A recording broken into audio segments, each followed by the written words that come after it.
Chapter 175.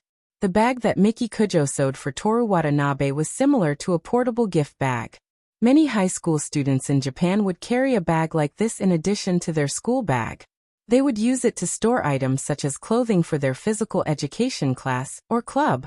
There was no embroidery of "Miki loves Sei" or "Sei loves Miki" on the bag. In order to make the bag look good, there was no extra time for Miki Kujo to embroider words. Although Miki-sama exclusive would be added later, no one knew when it would be. After 2 more classes, the school bell rang on time. Toru Watanabe was on duty today. Just as he was carefully wiping the blackboard until it reflected light, the girl on duty on the same day came over with a broom. Kun Watanabe.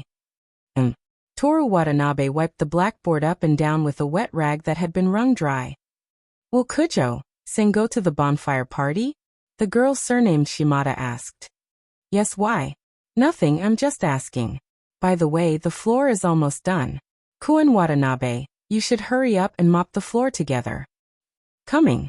Toru Watanabe changed the rag and continued wiping the blackboard. It was already 4 o'clock when the shift ended. It was 4 o'clock in the middle of November. The sky was orange, yellow, and a little indigo. Some girls were leaning against the window in the corridor, taking pictures of the sky. The girl's legs were exposed under her slightly raised pleated skirt. Almost no one could be heard in the school building. On the field in the distance, the sports club members were running under the red color, sweating. Stepping into the elevated corridor leading to the club building, the choir's pronunciation practice and the sound of the instruments from the music club dragged the sports clubs shouting away. After walking through the elevated corridor, Toru Watanabe stepped into the human observation department. The temperature suddenly rose, and it was so warm that it made people want to sleep. Even Toru Watanabe, who did not feel the cold, breathed a sigh of relief. Today, it was only Toru Watanabe and Rin Kiyono. He didn't know if Miki Kujo was really busy or if she was afraid that Rin Kiyono would say, why have you been here every day since the bet? Are you afraid of me? With Miki Kujo's personality, it was worth pondering why she would agree to such a bet. Women were truly terrifying, and beautiful girls were no exception. I really want to sleep here at night. It's so cold when I go to and after school. I agree, Rin Kiyono said as she looked at the map. But you should put on your unbuttoned clothes first. That will make it more convincing. If it's not cool, I'd rather freeze to death. Actually, the main reason was that it wouldn't be too cold even if it was open. Instead, it would feel restrictive if it was buttoned up. Toru Watanabe sat down on the chair and took out Memories of Time Like Water. She looked at the remaining pages. She would probably have to hug it to celebrate the new year. He didn't have to worry about what book to read next. For him, this was a kind of small happiness. Just as Toru Watanabe opened the title page and was about to read it, Rin Kiyono interrupted him. Wait a moment. What's the matter? Toru Watanabe raised his head. Rin Kiyono handed over the map in her hand. I've roughly designed some routes for the test of courage. How about you take a look from a boy's point of view? What do you mean by a boy's point of view? When it comes to being afraid of ghosts, men and women are about the same. Toru Watanabe picked up the map and drew a few routes with a pencil. Kanagawa High School chose a famous camping ground near Tokyo for their winter camping. There were hot springs, ski trails, cross-country motorcycles, outdoor dining tables, rivers, forests, wooden houses, and so on. Almost all of the routes for the test of courage were chosen in the forest. Toru Watanabe looked at it and said as if giving up. How can you tell which route is scarier just by looking at the map? This is just the planned route. As for the specific arrangements, I'm going to go on a field trip. A field trip? Just because of a test of courage? Kiyono-san, you're too serious. Do you know why this world is so annoying? It's because most people can't seriously do what they should do. All day long, they indulge in boring things like stockings, legs, breasts, and paid movies. If you directly replace most people with Watanabe-san, I won't have any objections. It's good that you know. Rin Kiyono put away the map, put her hand on her chin, and thought seriously. After a while she said, Sure enough, I still have to go on a field trip. Then pay attention to your own safety. Although it's a camping ground, there are forests and water. It's probably not safe there. What nonsense are you talking about? Rin Kiyono raised her head and looked at Toru Watanabe with slightly puzzled eyes. You don't think that I'm going to go to that kind of place alone, do you? Wait. Toru Watanabe raised his right hand. Let's not talk about it. I'm going too. Rin Kiyono looked at him with a look that said, don't talk nonsense all day long. Going to the camping ground in this kind of weather. Stockings, legs, breasts, paid movies aside, when it came to the matter of most people can't seriously do what they should do, Toru Watanabe had to admit that he was a member of the majority. So he used his brain that was getting smarter by the day and thought of a good idea. Don't you think it's more efficient to ask the previous test of courage committee members than to go on a field trip? Toru Watanabe said. This is also a way.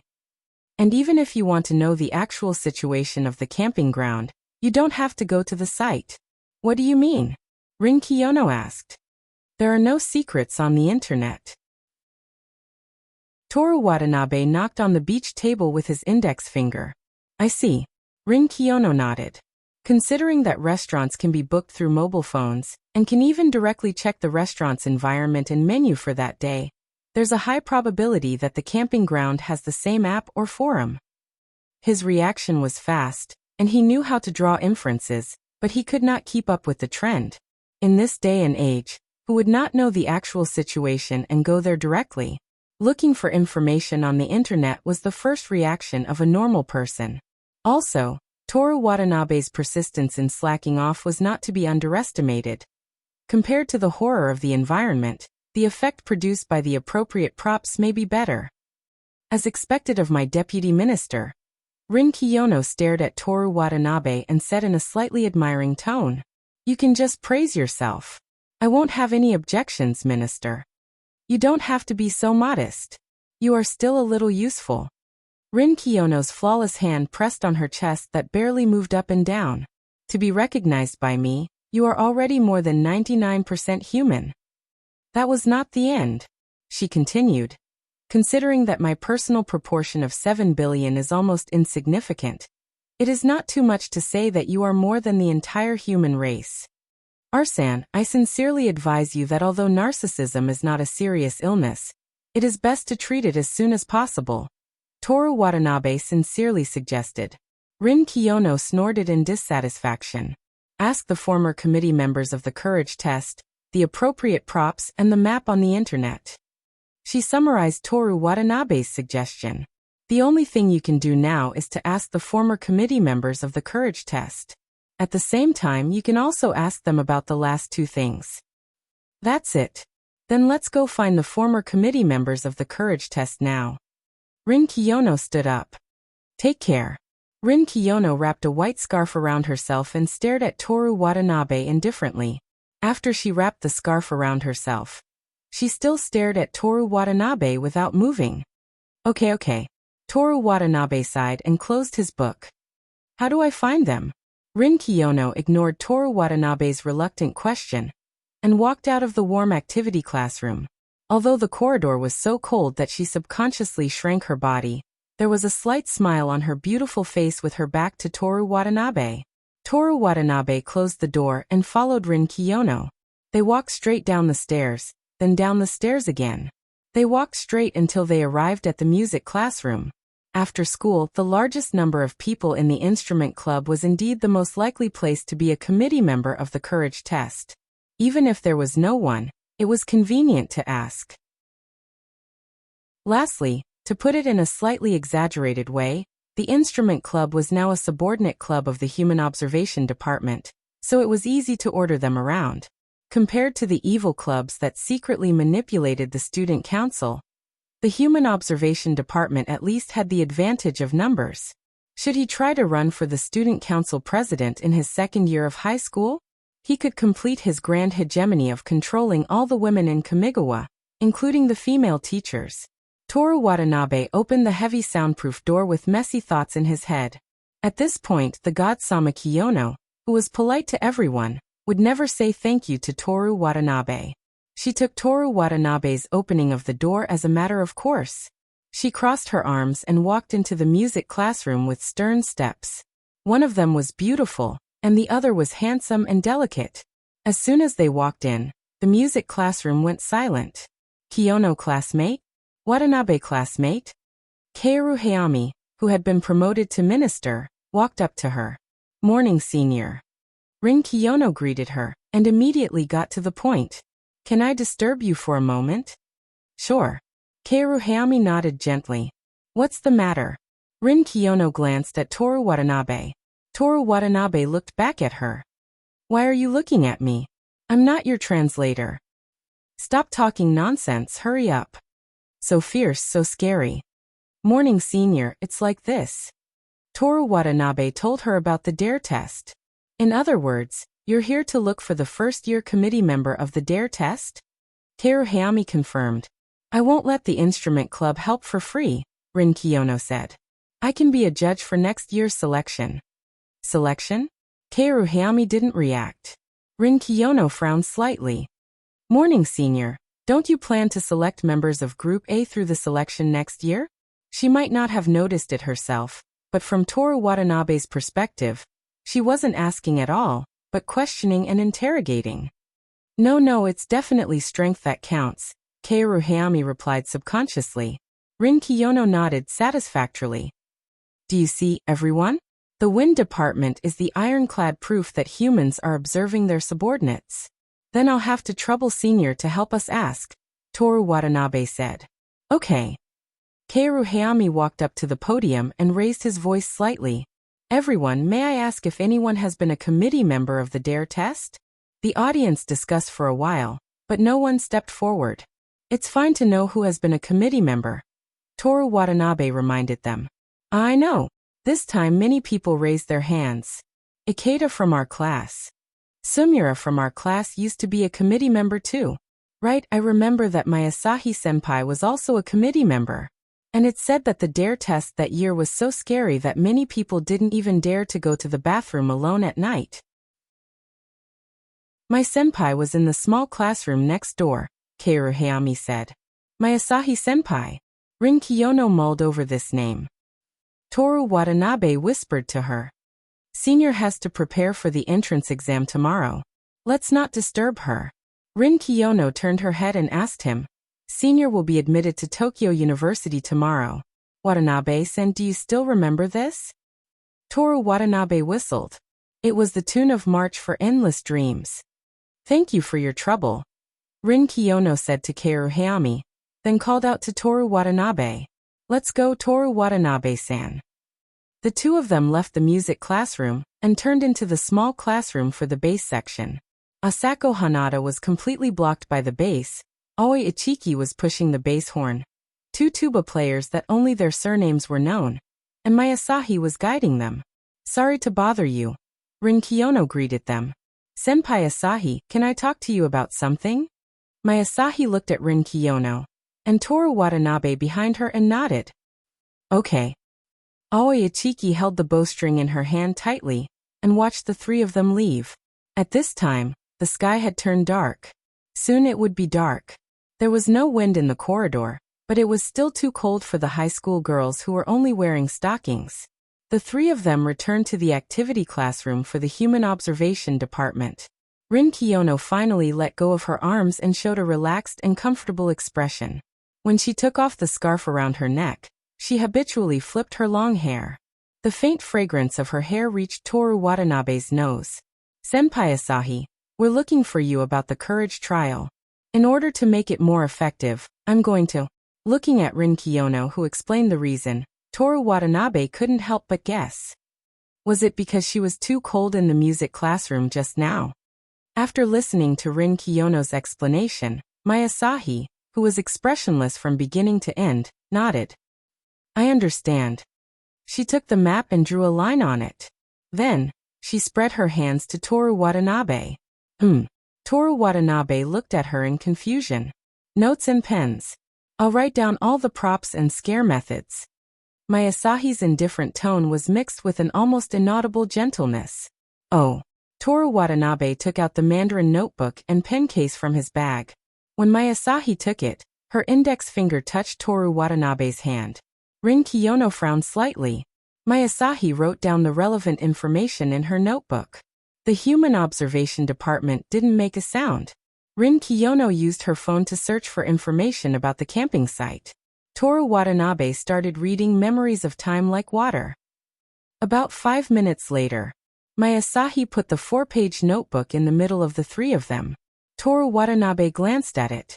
He didn't look at what was written, but judging from the typography, Masahi must be an expert at taking notes. Even Rin Kiyono, the picky master, nodded her head in praise. "Sorry to trouble you, Sui-senpai," she said. "Yeah." Masahi played with the automatic pencil, sold in Iwate Prefecture's rural grocery store. "Once the budget is out, I can accompany you to buy props. I know a specialized store." Upon hearing this, Rin Kiyono's clear eyes widened slightly. Masahi was famous for being cold. Not only did she provide information, she even offered to buy props with them. She glanced back and forth between Toru Watanabe and Masahi before she said, "Then I'll have to trouble you, Sui-senpai. It'll probably be this Saturday or Sunday." "Yeah." Masahi put down her pen. "Goodbye. Goodbye, Sui-senpai." After Masahi left, Toru Watanabe thought that it would be another police interrogation of a thief, but Rin Kiyono kept looking at her notebook and didn't say a single word. The sky was dark, and when the Shinjuku district building in the distance emitted colorful lights, the two of them finished their club activities. The temperature was only 7 degrees Celsius when they left the campus.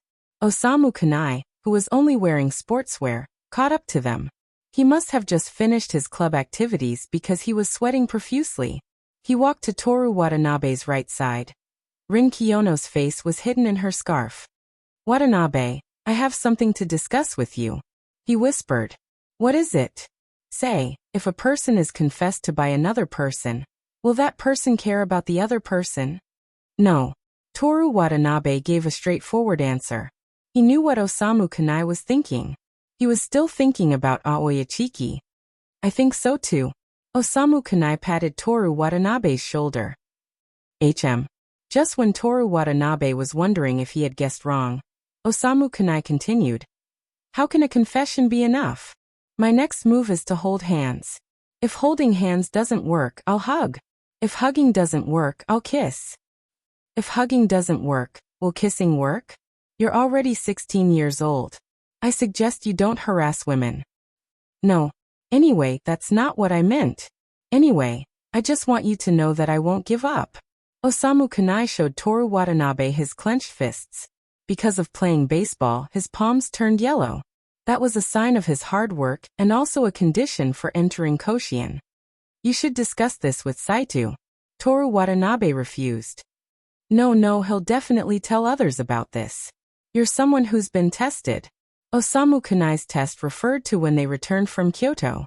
They asked Toru Watanabe if he knew that Aoyachiki liked Masahi. Toru Watanabe told them that he didn't tell them because of his privacy. "I didn't tell them because Yatsuki-san is a girl. I'm not that nice to boys," Toru Watanabe purposely said in annoyance. "We're friends. We're friends who've killed dragons together. This is a matter of life and death in a game. Why are you so excited?" "I don't care. You have to help me," Osamu Kanai shamelessly said. "I don't care either. I won't help you." "I don't care. You have to help me."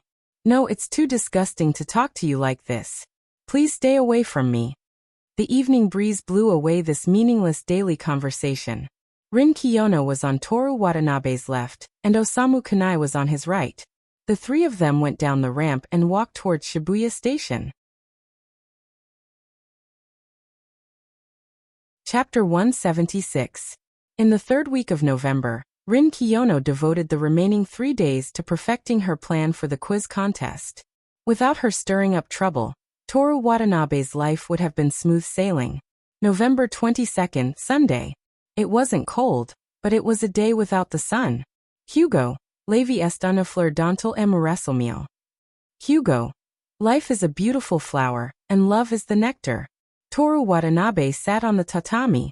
He leaned against the wall, crossed his feet, and bit an apple while listening to the French broadcast on his cell phone. Scuderie. El amor fait les plus grands decercitals plus sensibles in fortune de la vie. Scuddery. Love can bring the greatest sweetness and the most bitter misfortune to life. He read the example sentence after her. After swallowing the juicy apple, he said another sentence. Scuderi is right. While he was studying and entertaining himself, the alarm clock rang. It was 9:30 in the morning. Toru Watanabe turned off the broadcast, bit the apple in his mouth, and put on his thin jacket in front of the mirror. After confirming that there were no problems, he locked the door and walked to the station. Today was the day they agreed to buy props together. When he was about to reach Shifuku Station, the sun suddenly shone down, and the wind became stronger. Toru Watanabe looked at the station in the direction of the wind. He didn't need to deliberately look for a figure that naturally entered his line of sight. He walked up. "Good morning, Kiyono-san." "Good morning." Rin Kiyono looked to the right. Toru Watanabe's figure wasn't in the place where the voice came from. "Watanabe-san, you're more childish than I imagined." She sighed helplessly and looked to the left. "It can't be helped. Kiyono-san is still unbelievably cute today. As a boy, I can't help but play pranks on you," Toru Watanabe said. "I hope you'll dare to say that when senpai comes tomorrow." "Why not?" In order to prove himself, Toru Watanabe carefully looked at Rin Kiyono today. She was wearing an aqua blue, thin sweater and a barefoot white dress. She looked gentle and comfortable. "Are saying, you will definitely become a very beautiful and elegant lady in the future." "Toru Watanabe-san, the way you praise people really makes me unhappy." "Really? Then teach me how to praise people. Take me as an example. Come on." Toru Watanabe made a "please praise me as much as you want" pose. Rin Kiyono looked at Toru Watanabe from head to toe. He didn't say a word, but the corners of his mouth curled up in disdain. Her expression seemed to be saying, "Why don't you take a look at yourself? Is there anything I can praise you for?" "I see." Rubbing his chin, Toru Watanabe pondered. "The reason why you're not happy is because there's a problem with your aesthetics. Among the things I hate about you, talking nonsense is the most annoying." No, we're talking about praise me." "Kiyono-san, not only do you have a problem with your aesthetics, but you also have a problem with your basic conversational ability. Is it fun to deceive yourself?" The two bickering people stood in the corner of the station, constantly attracting the attention of passers-by. After a while, Mayasahi appeared at the station. She was also dressed very beautifully today. The beige turtleneck sweater made her originally delicate face even more lovely. Under the black pleated skirt and pantyhose were slightly plump long legs, which contrasted greatly with her thin and delicate collarbone under the sweater. Toru Watanabe has always been puzzled by this matter. After a simple greeting, the three of them got on the tram to Ikebukuro. The Sunday morning tram was not crowded, but there were no seats for them. They stood near the door, holding the rings. Next to the three of them was a primary school student wearing a yellow watermelon hat. It was obviously a Sunday, but for some reason, she was carrying a big school bag and appeared on the tram. She grabbed the handrail and secretly looked around to make sure that no one was looking at her. Then she pulled out a few breadcrumbs from the bag in her hand and quickly put them into her mouth. While quietly chewing, she used her round eyes to look at the people around her. When she realized that there was a gap in their line of sight, she tried hard to raise her small face. Toru Watanabe and Rin Kiyono were looking at her. The primary school student was so scared that her whole body trembled. She quickly turned around and hid her body behind the square school bag. Her exposed ears were red. Rin Kiyono's mouth slightly smiled. "Very cute." Toru Watanabe nodded and said. "Yes, she's very cute," Chinyelin corrected. "Ha." Mayasahi slightly tilted her head, not knowing what the two of them were talking about. When they arrived at Ikebukuro, Mayasahi led the two of them into a shopping mall. The first floor was no different from an ordinary shopping mall. There were coffee shops, milk tea shops, bakeries, and so on. On the third floor, some strange shops appeared. Wigs, cosplay costumes, masks, wooden swords, mannequins, and so on. Seeing these shops, Rin Kiyono and Toru Watanabe's eyes lit up at the same time. "I didn't expect Tokyo to have such a place." Rin Kiyono was pleasantly surprised to see one of the shops. In front of the shop, there was a skull whose head was about to fall off. "Don't underestimate Tokyo," Toru Watanabe's eyes wandered around the cosplay shop. Masahi noticed his gaze. Her clear eyes looked at the dazzling lineup of cosplay costumes in the shop. Watanabe, you like these? In accordance with their agreement, she called Toru Watanabe by his surname. How is that possible? It's just that when I see these, I suddenly have a lot of scary inspirations. Rin Kiyono stared at Toru Watanabe for a while, then turned to Masahi and said, Tomorrow-senpai, which shop should we go to first? Do you have any suggestions? The shop where the items are smaller and lighter.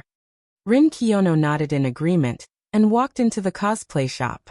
Kimono, formal dress, police uniform, nurse's uniform, doctor's white coat, maid's uniform, Hatsune, Sakura, Nameless, Saber, Little Red Riding Hood, Tsunade, Haruhiko Kasuno, Haku, Hanashiro Renonu Rem, Girl Frontline, Soft Voice Girl, Sword God Domain, Small Ball Theory.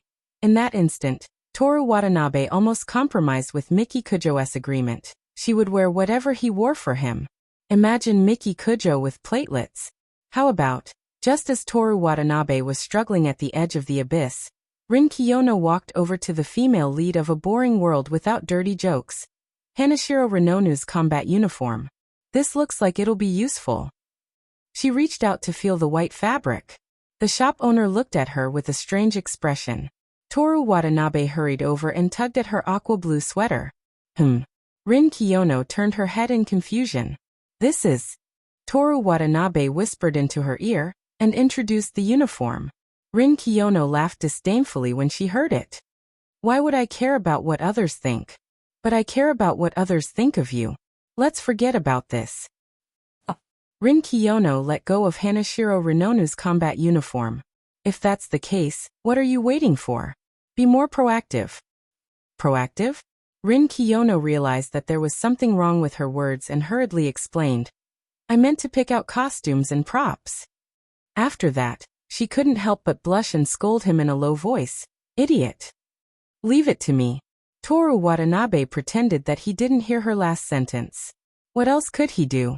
He couldn't just scold her back, could he? Toru Watanabe walked over to the horror clothing section, while Masahi stood beside Rin Kiyono. Kiyono-sen, do you like Watanabe? Her tone was still calm. I was just about to ask you the same question. Tomorrow-senpai. Masahi's calm and clear eyes met Rin Kiyono's beautiful and cold eyes. What are you two doing? Are you planning to leave everything to me? Toru Watanabe's dissatisfied voice came from afar. Masahi stepped forward and walked over. Rin Kiyono stayed where she was and looked at Masahi, who was constantly giving Toru Watanabe suggestions. She touched her lips and fell into deep thought. After buying the costumes and wigs, they went to the mask shop and prepared to rest for a while. Do you want to go to the first floor to eat something? Toru Watanabe's arm was full of shopping bags. Okay. Masahi nodded. In order to thank senpai, I'll treat you. Rin Kiyono also had shopping bags in her hand, but it wasn't as exaggerated as Toru Watanabe's. The three of them walked into a dessert shop. The shop was playing a song full of autumn colors, and there was a mournful atmosphere of everything withers, but it's still beautiful, isn't it? After sitting down on the sofa in the corner, Rin Kiyono, who was already tired, relaxed a little. Under the warm lighting in the shop, her gorgeous black hair outlined an angelic face. Masahi looked at the menu expressionlessly, but under the table, her feet that had taken off her shoes had already crawled into Toru Watanabe's pants. Toru Watanabe looked back and forth between the two of them. He felt that the song playing in the shop was adding to the atmosphere and hinting at the ending of the protagonist. Watanabe, what do you want to eat? Rin Kiyono said. Toru Watanabe was shocked. What are you doing? He looked at her with such a gaze. Hurry up, don't make the waiter wait for too long. Rin Kiyono said in a gentle but slightly commanding tone. Although it was very. Toru Watanabe felt that something was wrong, very wrong.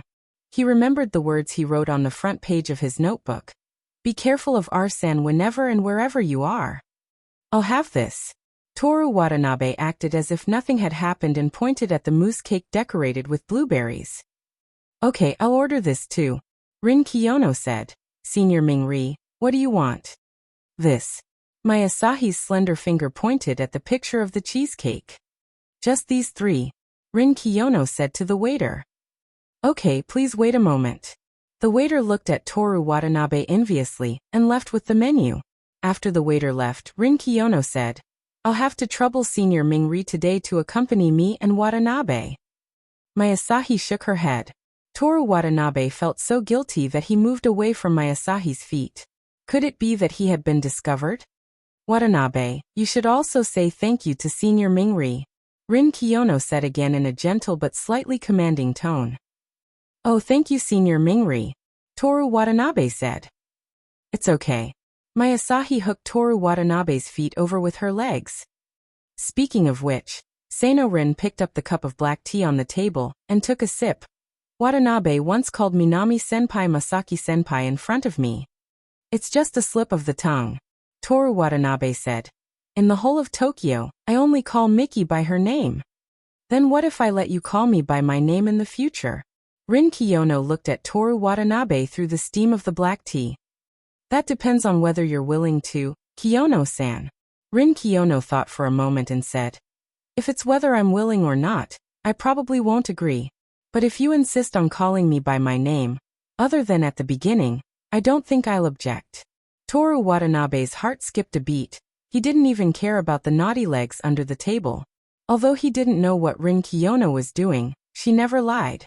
Wait, maybe Rin Kiyono was also the kind of person who didn't care about being called by her name. Thinking about men slaves to women, humble males. Tokyo girls scheming. Girls don't actually like you, they just want to be liked. But Rin Kiyono wasn't such a superficial person. What was she doing? What's wrong? Watanabe, you don't want to? Rin Kiyono asked with a smile. Didn't you say that you wouldn't agree? I don't like to force people. Toru Watanabe replied. He felt that Rin Kiyono's smile was teasing him. She actually had such a side to her? No, she always liked to tease him. At this time, the waiter brought over desserts. The 3 of them picked up their forks and started eating. Rin Kiyono cut off a piece and gently put it into her mouth. After tasting this small piece, she leisurely said, thinking about it carefully, ever since you joined the Human Observation Department, the 2 of us have always been together, even on Saturdays, Sundays, and Sundays. Sometimes we even stay together until midnight. That seems to be the case. Toru Watanabe ate the cake with one hand and grabbed the bottom of the table with the other, trying to reach for the leg of the pantyhose. The pantyhose felt good, smoother than mousse cake. I'm liked by many people, but because you can expose my lies, you're the only one who's willing to stay by my side for a long time. Can you tell me why? The song in the shop changed. You whisper that there's no night that won't see the light of day. I can only get through the days of worry, the times of sorrow and frustration because you're with me. It was Matsuda Masako's Glazed Earth, but it was sung by another singer. Just like the line from The Great Gatsby, that you borrowed from me. Only 2 people who are careless will get into a car accident, Toru Watanabe said. I'm used to lying, but you'll never be. That's why I like to stay by your side so that I won't lose myself. Is this your counterattack to make me like you? Toru Watanabe froze and stopped putting the cake into his mouth. What did you say? Rin Kiyono looked at the plate and replied in a muffled voice, nothing. She suddenly felt her face heat up and gave up on her plan. After eating the cake, they went to buy a human skeleton model and ended their shopping trip for the day. After returning to Four Valley Station and parting ways with my Asahi, Toru Watanabe and Rin Kiyono went the same way for a short while. What the hell are you doing today? Toru Watanabe asked. I deliberately acted close to you, but Senpai Asahi didn't care at all and wasn't interested in our conversation at all. It seems that although something happened between the 2 of you, it really doesn't matter. Just because of this? Rin Kiyono was dissatisfied with his reaction and said, what do you mean by just because of this? This is also part of human observation. What I mean is, as a lie detector, can't you just ask her directly? Toru Watanabe didn't intend to hide my Asahi from Rin Kiyono. In fact, as long as Rin Kiyono really wanted to know, he couldn't hide it. But he wouldn't take the initiative to say it, And he was even more careful not to be caught red-handed. I don't like to force people to answer. Rin Kiyono only said a fact that seemed to be an answer, but didn't seem to be an answer. I feel that there are many questions in this world that are better left unanswered. Is there? For example, whether or not two people who can't be together like each other will only hurt you more if you find out. Rin Kiyono stopped in her tracks and said to Toru Watanabe, "Are you talking about you and me? I'm really troubled by your honesty. I'm getting closer and closer to winning, you uncivilized ape-man Watanabe-san." Rin Kiyono chuckled. I feel the same. I also feel that I'm about to win, you uncivilized ape-man Kiyono-san. The crows cawed in the sky as if pitying them for having so many bags of items hanging from their arms.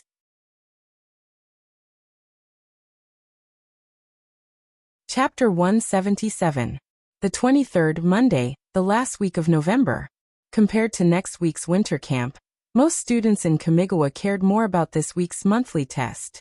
Watanabe, has the Human Observation Department's club activities stopped? Osamu Kanai suddenly asked during lunch break. Human observation has never stopped.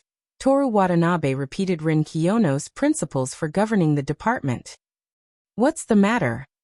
I want to have a study session in the library after school. Do you want to come? Study session? Osamu Kanai glanced at Keisuke Saito, who was chatting with the class leader about game strategies, and said in a low voice, "And Yumi-san? Then wouldn't it be better if you two came?" Toru Watanabe turned the page of Memories of Time Like Water in his hand. It's a bit awkward for us to be alone together. Osamu Kanai shyly touched his buzz cut. The atmosphere will be better with one more person, and with you the number one in the country, there's a higher chance of me inviting her to the study session. So you haven't invited her yet. Do you agree? Osamu Kanai urged. Okay, go ahead.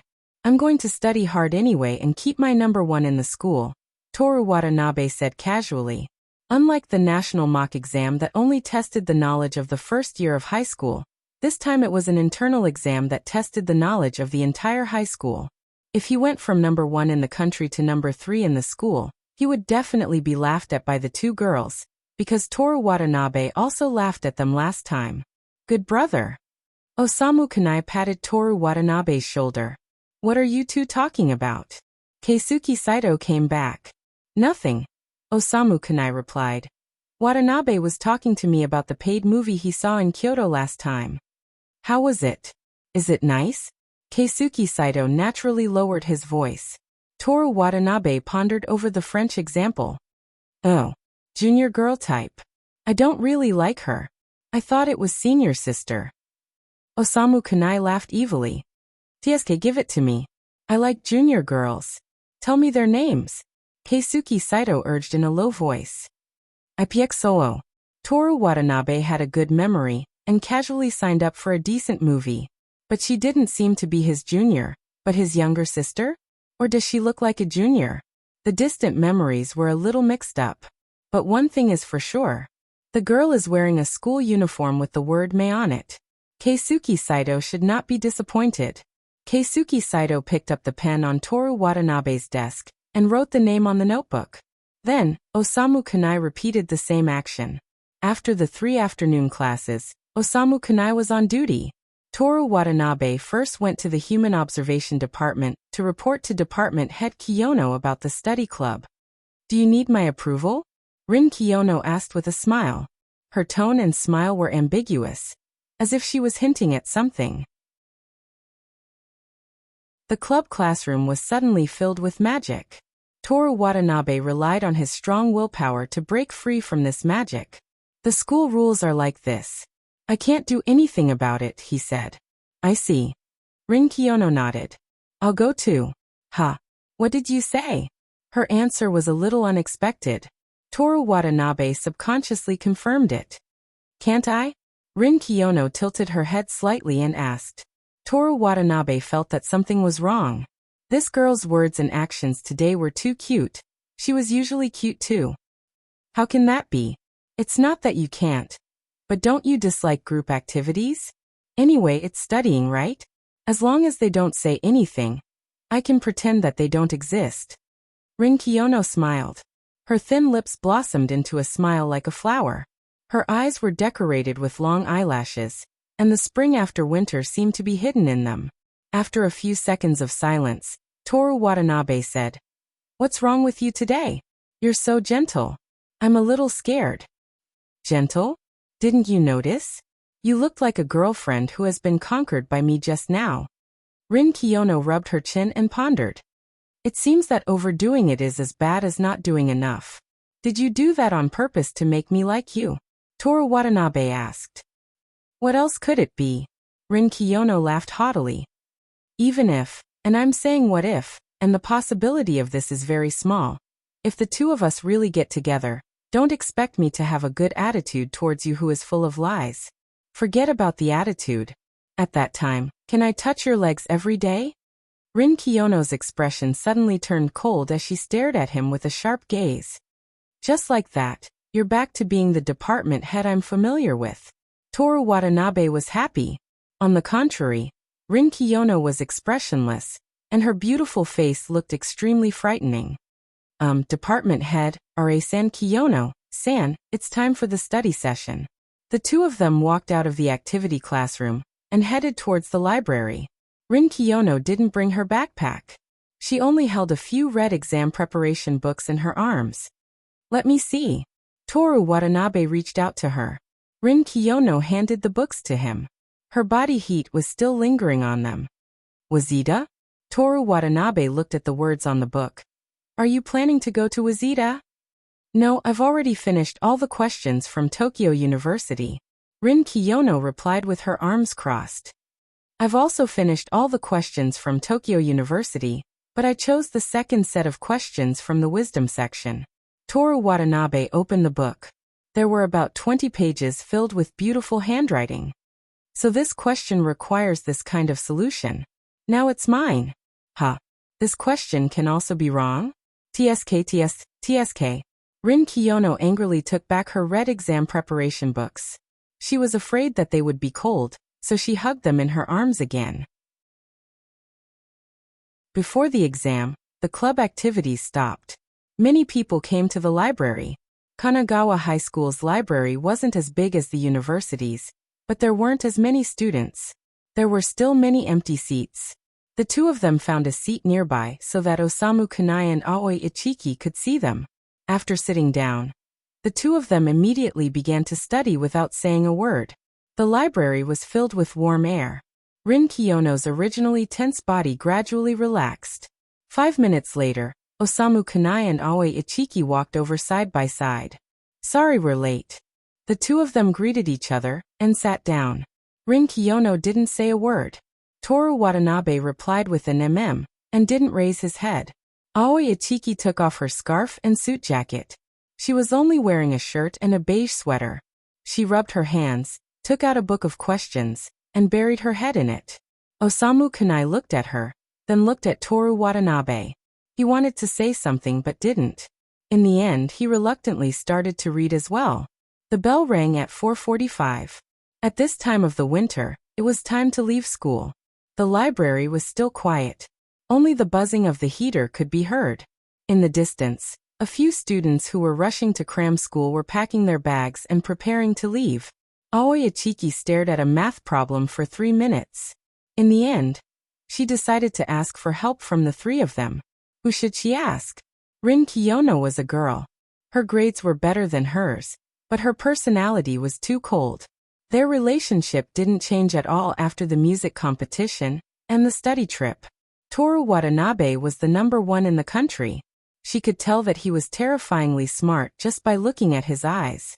But when she thought about her experience of being attacked in the music room, she decided to forget about it. Only Osamu Kunai was left. Although it was a little awkward, he wouldn't mind if she disturbed him, right? Koi-san. She whispered. "What's the matter, Itsuki?" Osamu Kunai had been secretly looking at Aoi Ichiki from the corner of his eyes. This question. Aoi Ichiki changed the topic. "Can you help me look at it? I'm not very good at math." "Oh, okay." Osamu Kunai looked at it for a minute. He had already written an entire page on the draft paper. He felt that he could find an idea if he wrote another page. But when he saw Aoi Ichiki staring at him, he decided to use outside help. Watanabe, what do you choose for this question? Toru Watanabe raised his head and looked at it. It was an inverse function question. He had to find the range of x's value. He didn't know how many times he had done the same question. He didn't even need to calculate, and he could estimate the approximate value from the options. After he drew a circle around the options, a 2-12AA, he continued to do his own question. How did you do it? Tell me how you did it. After you know the answer, think about it yourself.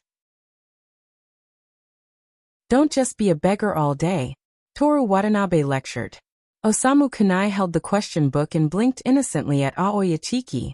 The baseball player with the buzz cut made a pitiful expression. It was too abrupt. Aoi Ichiki giggled and covered her mouth. Osamu Kunai scratched his head in embarrassment.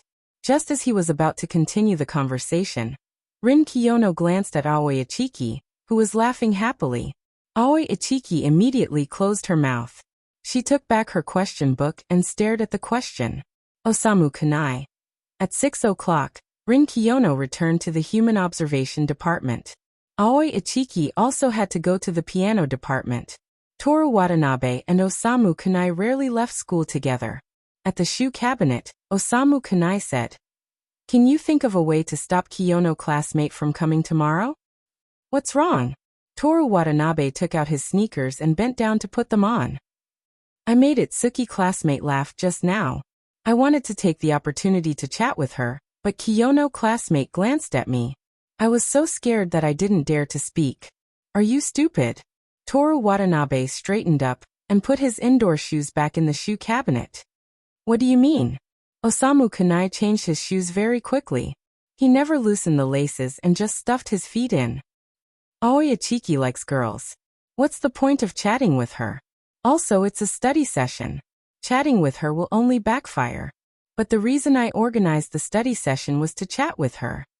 If you chat, your grades will drop. The next time you ask her out, you'll be rejected. If you don't chat, your grades will stabilize or improve. The next time you ask her out, she'll agree. Which option do you choose? The second option. Toru Watanabe closed the shoe cabinet and patted his shoulder.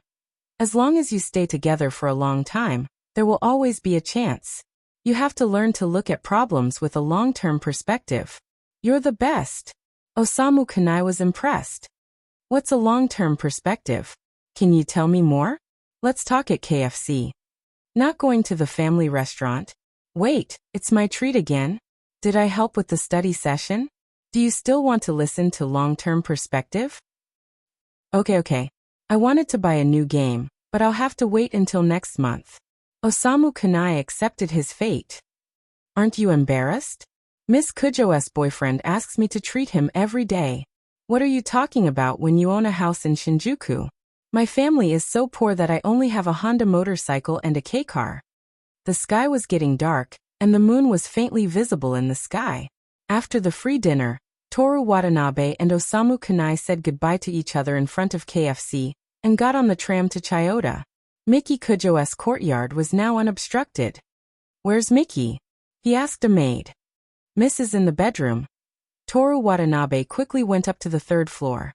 Knock, knock, knock. He pretended to knock on the door gently, occasionally playing a little fun. "What's going on? Didn't I tell you not to disturb me?" Miki Kujo's low voice came from the other side. Knock, knock, knock. After waiting for a while, the door opened. Miki Kujo, whose face was gloomy, didn't see the situation clearly before Toru Watanabe picked her up. His left hand held Miki Kujo's round buttocks, his right hand pressed against the back of her head, and his mouth covered hers. "Wait. Toru Watanabe kissed her as he walked towards the bed.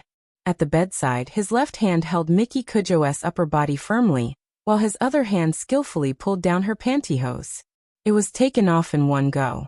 Even with Toru Watanabe's memory of only once seen ancient names, he couldn't remember how many times he took off Miki Kujo's pantyhose.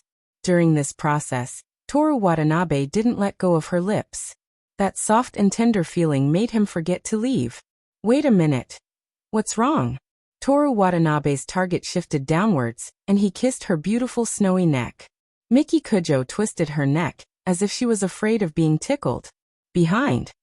Toru Watanabe grabbed Miki Kujo's shoulder, and turned her body around. While his left hand helped her gather her long hair, his lips fell on her snowy neck. His right hand lifted her skirt, and then, "You're crazy." Miki Kujo pushed him. "Behind you. Behind me." Toru Watanabe was still wondering what this new position was, and he habitually looked behind him. "Mom." Kujo's mother nodded. "It's still too early to call me Mom." Toru Watanabe slowly turned back. First, he put on Miki Kujo's crooked underwear, and then he picked up the pantyhose and was about to put it on her. "You're going to put it on me if I throw it on the floor?" Miki Kujo pulled her foot back unhappily. "Don't move," Toru Watanabe whispered. "I don't know what to do. Think of a way." He grabbed Miki Kujo's bare feet and slowly put on the pantyhose for her. Miki Kujo looked at him with disdain, pinched his waist, and wrapped her arms around his neck, half hanging on him. She rested her chin on Toru Watanabe's shoulder and said to her mother behind Toru Watanabe, "It's late. It's getting late. Mother, you should go back quickly. It's only 7 o'clock. Isn't it still early? Watanabe and I usually go to bed at 7. Kujo's mother meaningfully and teasingly said, She slowly stood up. "Okay, I'll go back first today. Take care. Aren't you going to send me off, my baby girl? Do you think I can move now?" Miki Kujo gestured to her leg. After so long, the pantyhose was only half worn at the knee. Kujo's mother smiled. "I won't disturb you. Have fun." After the sound of the door closing, Toru Watanabe let out a sigh of relief. "You scared me to death. Why did your mother suddenly come?" "I haven't asked you why you suddenly came." Miki Kujo took off her pantyhose. "I missed you. What other reason could there be?" As he spoke, Toru Watanabe pulled down Miki Kujo's short sleeves from her shoulders, revealing her delicate and charming collarbones and the upper half of her peaks. The sight in front of him was really charming. Toru Watanabe gnawed on her collarbones as if he was eating meat. "Oh right." The door opened. With a whoosh, Toru Watanabe buried his face in Miki Kujo's peaks and didn't move. "Give Nosuke a chance about the matter in Kanagawa. After all, we're relatives." "I know." Miki Kujo stroked the back of Toru Watanabe's head. "Men are like this. Can you leave now?" "Ah." Kujo's mother laughed as the door closed again. "Did your mother do it on purpose?" Toru Watanabe looked up. "Probably." Miki Kujo smiled and put her hands on his shoulders. She looked down at him. "Don't talk about her. Do what you should do." "What is it that I should do?" Toru Watanabe was confused. His hand slid down her white and tender thighs to the bottom of her skirt. "What do you think?" "I don't know. Miki, can you teach me?" "Okay, I'll teach you. Stick out your tongue."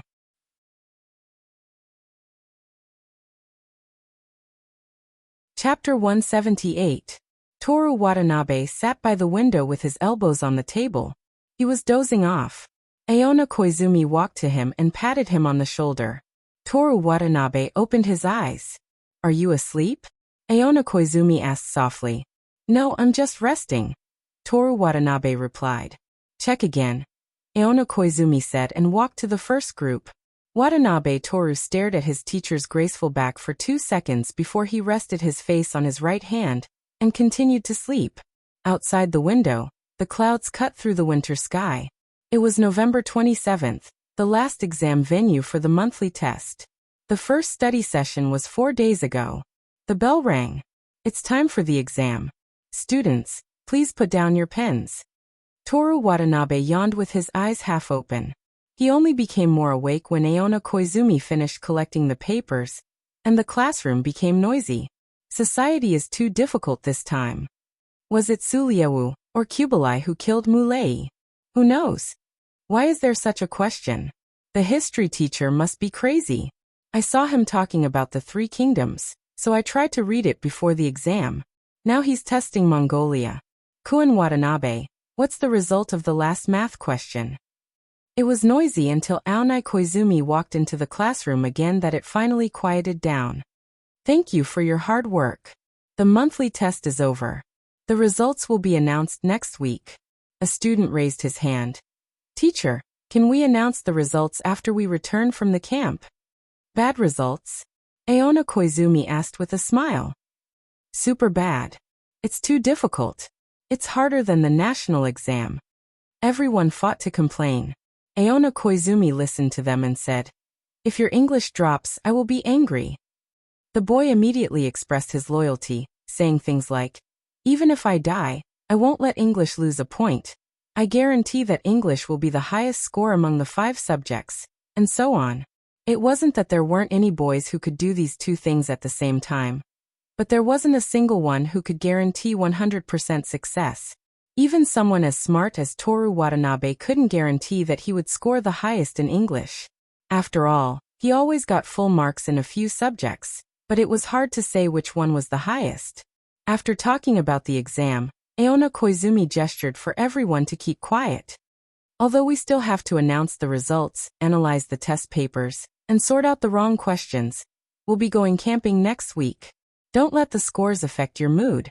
Students who did well in the exam, please enjoy yourself. Students who didn't do well, please enjoy yourself. Yes. Everyone cheered up again. Monitor, please distribute the camping manual. Yes. Kazumi Ikeda and the male class monitor walked up to the podium and distributed the camping handbook, made by the student union to the students. Taking advantage of this time, Aona Koizumi said, First of all, let's talk about the cost. Everyone, talk to your parents on Saturday and Sunday. Everyone, skiing and fishing. There are special facilities in the camping ground. The rental fee will also be included. During the picnic, everyone will be divided into groups. For the ingredients group, remember to buy fresh ones. For the kitchenware group, if you have any at home.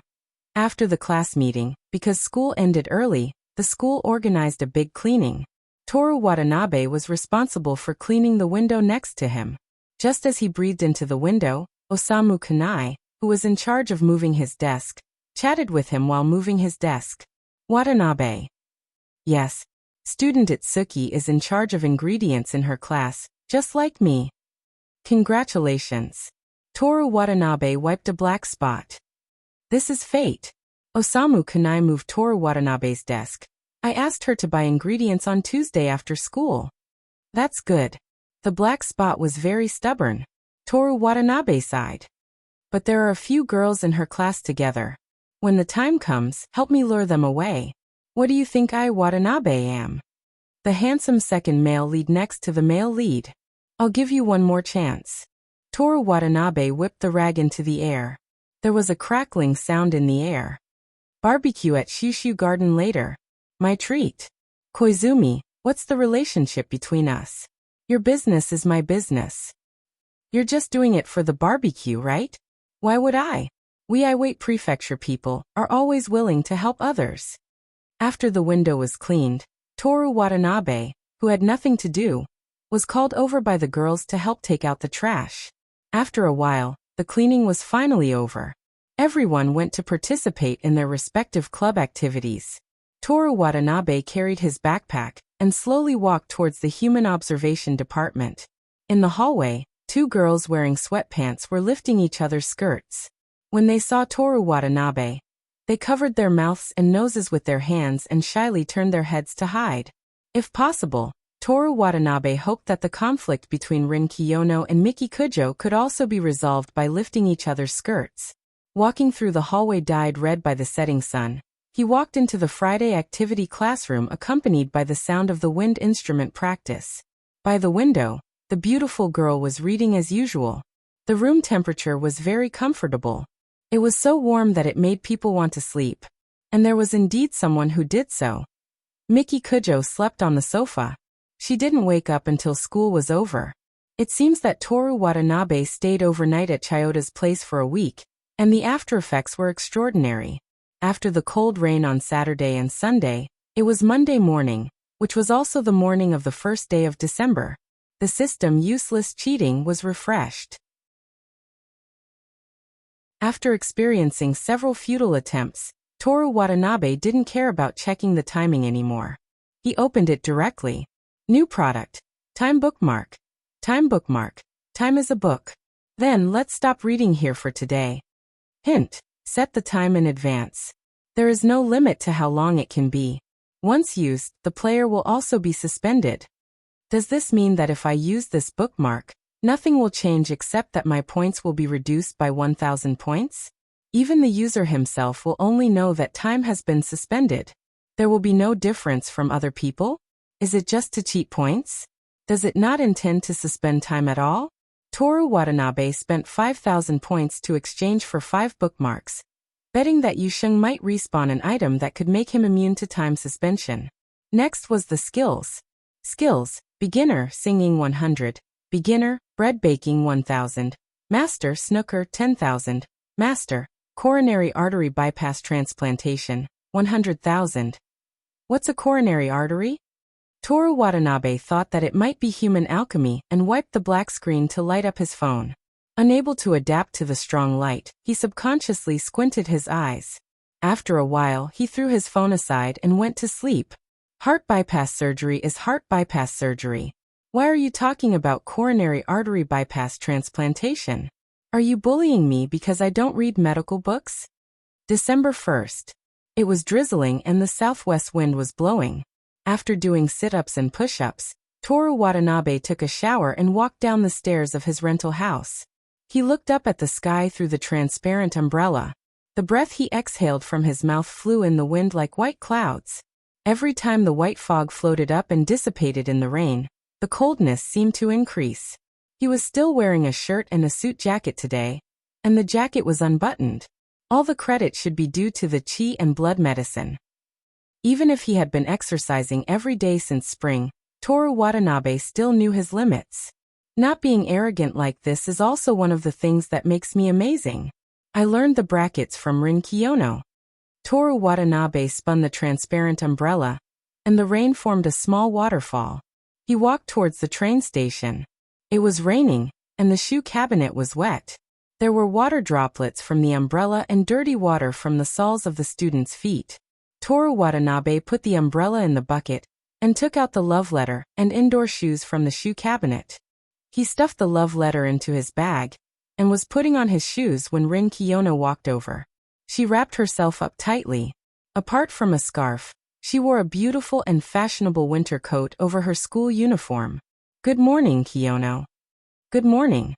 Rin Kiyono only showed her eyes and glanced at him, then glanced at his unbuttoned uniform.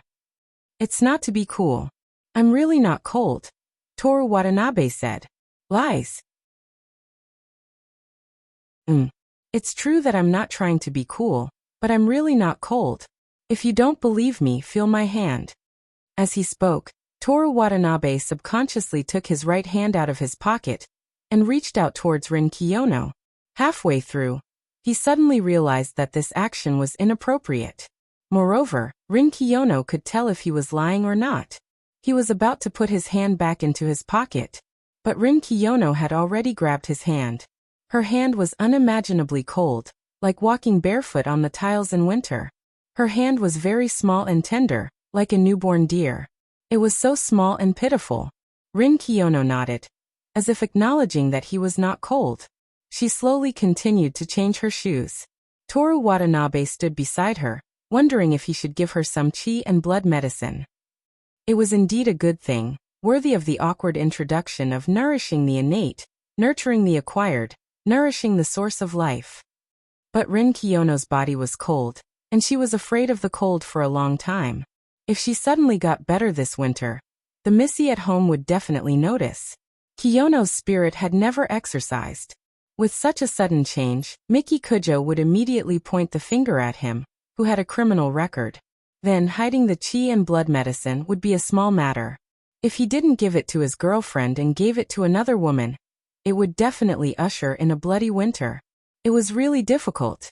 Rin Kiyono changed her shoes, and the two of them walked towards the floor where the first year of high school was. Toru Watanabe knew that she was too cold to talk, so he didn't initiate a conversation. Smelling her fresh and clear scent, which was a bit like the first breath of air in the winter morning, Toru Watanabe went into his classroom without saying a word. In the classroom, the muscular Osamu Kanai also put on a knitted sweater.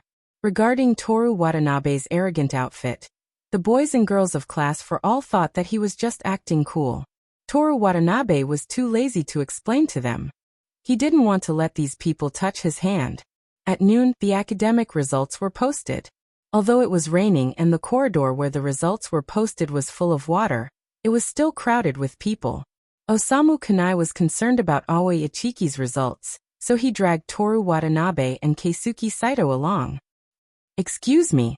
As soon as Toru Watanabe opened his mouth, a girl in the innermost row shouted, "Kuin Watanabe, you're first again. Congratulations." "Thank you." Toru Watanabe raised his voice in response. "Where's mine? Where's mine?" Keisuke Saito raised his hand. The girl looked back and saw who it was. She recognized that it was the boy who played with Toru Watanabe and glanced at the ranking. "Saito, you're 29th. Woo!" Keisuke Saito waved his arm. "I'm finally in the top 30. It's not a waste to go to cram school every day." Osamu Kanai didn't ask. Relying on his excellent physique, he kept squeezing his way in. Other than his own results, he also wanted to see Aoi Ichiki's results. Obviously, he couldn't let others know that he was looking at Aoi Ichiki's results. Toru Watanabe and Keisuke Saito waited at the side. "Is Kanai an idiot?" Keisuke Saito casually mocked him. Then, he talked to Toru Watanabe about his painful experience in cram school. "That teacher is crazy. Every day, there's a test, and after the test, there's an explanation. Then there's another test immediately. Even when going to the toilet, he has to watch the time." After a while, Osamu Kanai came out. "I've improved too." He excitedly wrapped his wrist around Keisuke Saito's neck. Toru Watanabe knew what he meant. Not only did he improve, Aoi Ichiki also improved. "Seems like studying is effective. We can continue next time." After all, he ate KFC, so Toru Watanabe's words were pleasant to hear. "I'll leave it to you then." Osamu Kanai let go of Keisuke Saito, who was struggling helplessly, and punched Toru Watanabe's chest. "Study club?" Keisuke Saito rubbed his neck and shouted. "What did you guys do behind my back? Why didn't you call me? I told you before. You said you wanted to study in the computer research department. I was trying my best to play games. Do you know what time I'm in cram school at night? Remember to call me next time." The three of them chatted and laughed as they returned to class. For Kamigawa students who were committed to studying, they could only enjoy the winter camping if they got good grades in the monthly test. If their grades dropped, they would be afraid to invite girls to dance at the bonfire party because it would affect their studies. After school, Miki Kujo wasn't there, and Rin Kiona was a patient, so Toru Watanabe didn't want to mock them. He could only wait for the cherry blossoms to bloom tomorrow to mock them. After the exam week, 2 days of analyzing test papers passed in the blink of an eye. In the blink of an eye, it was Tuesday, the day before the winter camping. After school, Toru Watanabe followed Osamu Kanai to buy ingredients for the picnic. For the sake of the barbecue in Shushu Park, he played the role of the handsome second male lead beside the male lead, so that the other girls wouldn't disturb Osamu Kanai. "How was your chat?" After parting with the girls, he asked Osamu Kanai.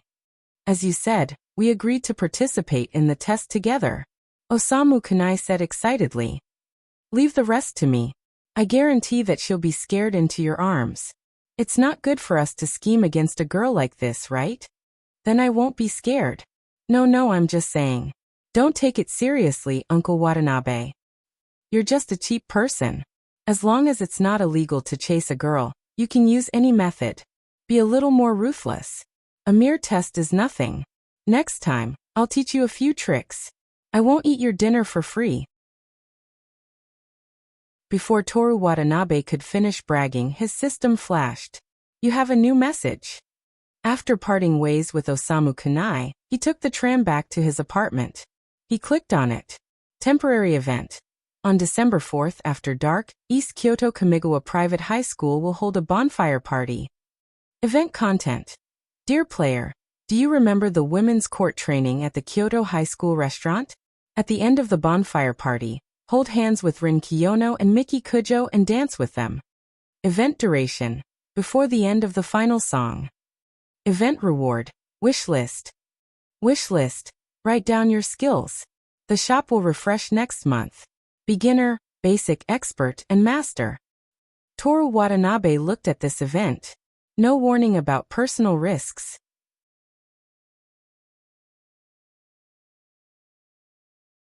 Chapter 179.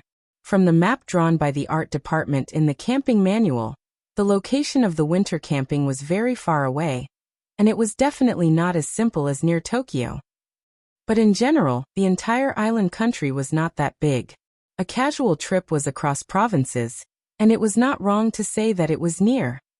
The school bus crossed several cities and mountains to the west, and the scenery gradually became desolate. When they entered a forest of fir trees that rose from the ground and suddenly opened up, they could see the wooden house of the camping ground. Sitting on the bus, they could see the ridge of the snow mountain in the distance, as well as the cable car that went up the mountain. After getting off the bus, put your luggage in your rooms first, and then gather at the outdoor cooking table. The ingredients team remember to bring the ingredients. Yes, and the logistics team. After Aono Koizumi tirelessly reminded them, Class 4 finally got off the bus. After leaving the heated school bus, the cold air blew against their faces. It's so cold. It's so cold, so cold. Look over there. It's all snow. Charge. Yamazaki, come back quickly. It's not time for you to move freely yet. Okay. Yamazaki replied in a voice that was both dejected and excited. Toru Watanabe and the boys of Class 4 unloaded all their luggage together before taking their things into the wooden house. After choosing their beds, they gathered. Under a simple shed made of steel, there were rows of cooking tables, chopping boards, faucets, bonfire basins made of bricks, and so on. There were many people there, and students from other classes had already started cooking. Boys, can't you clean the basin after using it? The ingredients have already been washed. So what's wrong with putting them together? That's a different ingredient. The smell of raw meat is mixed with vegetables. What does it matter? In any case, they will be cooked together in the end. That's why I said, you boys are really useless. Ha dash. Alright, stop arguing. The battle sounded quite intense. Toru Watanabe was very confident in his cooking skills, so he went to the forest to pick up firewood. As he walked into the forest, the noise from the kitchen counter immediately became inaudible, as if there were several layers of filter paper. When people's voices became softer, the flapping of the bird's wings became louder. It was very much like the scene described in the notes of the drunkard's pavilion. The forest is shady, the birds sing up and down, the wanderers leave, and the birds are happy. Toru Watanabe was in a good mood. He hummed the song Glazed Earth as he walked. Watanabe-san, if you really like Matsuda Masako, you shouldn't sing her songs. Rin Kiyono was the only person who dared to speak to a handsome Tokyo guy like that. Toru Watanabe looked in the direction of the sound. The sunlight pierced through the forest, forming pillars of light.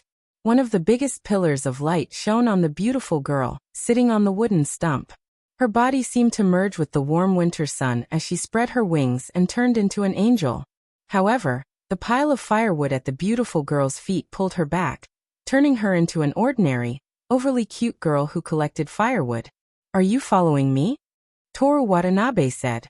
For this kind of topic, Rin Kiyono was too lazy to answer. She quietly enjoyed the sun. It seemed that the sun didn't favor her because she was too beautiful, but because she was afraid of the cold, so she deliberately found a place with sun. Toru Watanabe walked over and stood between her and the sun. Rin Kiyono looked at him. Please don't do such a childish thing. I haven't touched Kiyono-san's face. I absolutely can't let the sun touch it. The beautiful girl sighed as if she couldn't do anything about him. She patted her side, indicating Toru Watanabe to also sit down. Toru Watanabe sat down a little distance away from her. This position was completely out of the sun. Why are you also collecting firewood? Aren't you good at cooking? He put the firewood in his hand at his feet, and looked at the bundle that Rin Kiyono picked up. I don't want to cook for others. Why? They don't deserve it. Don't deserve it. Toru Watanabe bent down and looked for a suitable weapon in Rin Kiyono's firewood. The main reason is because every one of them is lying. The secondary reason is that I hate crowds. Rin Kiyono seemed to be thinking about the scene of being surrounded by people, and her expression became slightly impatient. Then she added, "Oh, there's also a very small part of it because of status." As expected of the god-sama Kiyono, who never lies, Toru Watanabe said, "But I didn't expect that you also have the concept of status difference. I thought that you advocated equality." Rin Kiyono reached out to the sun. Her originally cold palm emitted a burst of warmth. "The environment I grew up in affects my values, but it's actually not important. If they don't lie and don't crowd around me, I don't mind cooking," she said. "You said so much, but in your heart you still have a difference in status, right? But I already knew that you weren't a good woman, since you used all kinds of despicable means to make me fall in love with you. Don't you like bad women? What are you looking for?" Rin Kiyono lowered her head and looked over. Her originally neat firewood was now in a mess. She frowned at the sight of it. Toru Watanabe straightened his back, and a 30-centimeter-long branch appeared in his hand. He slowly stroked the wooden stick, as if he was holding something fragile in his hand. 15 inches, elder wood. The core of the staff is the tail feather of a night finch.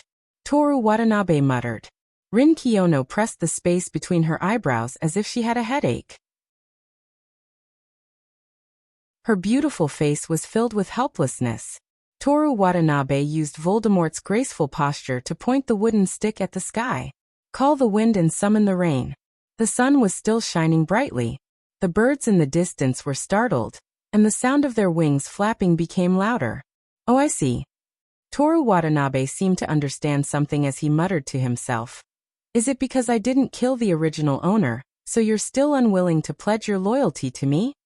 You're already 16 years old, Watanabe-san. Do you know Leonardo?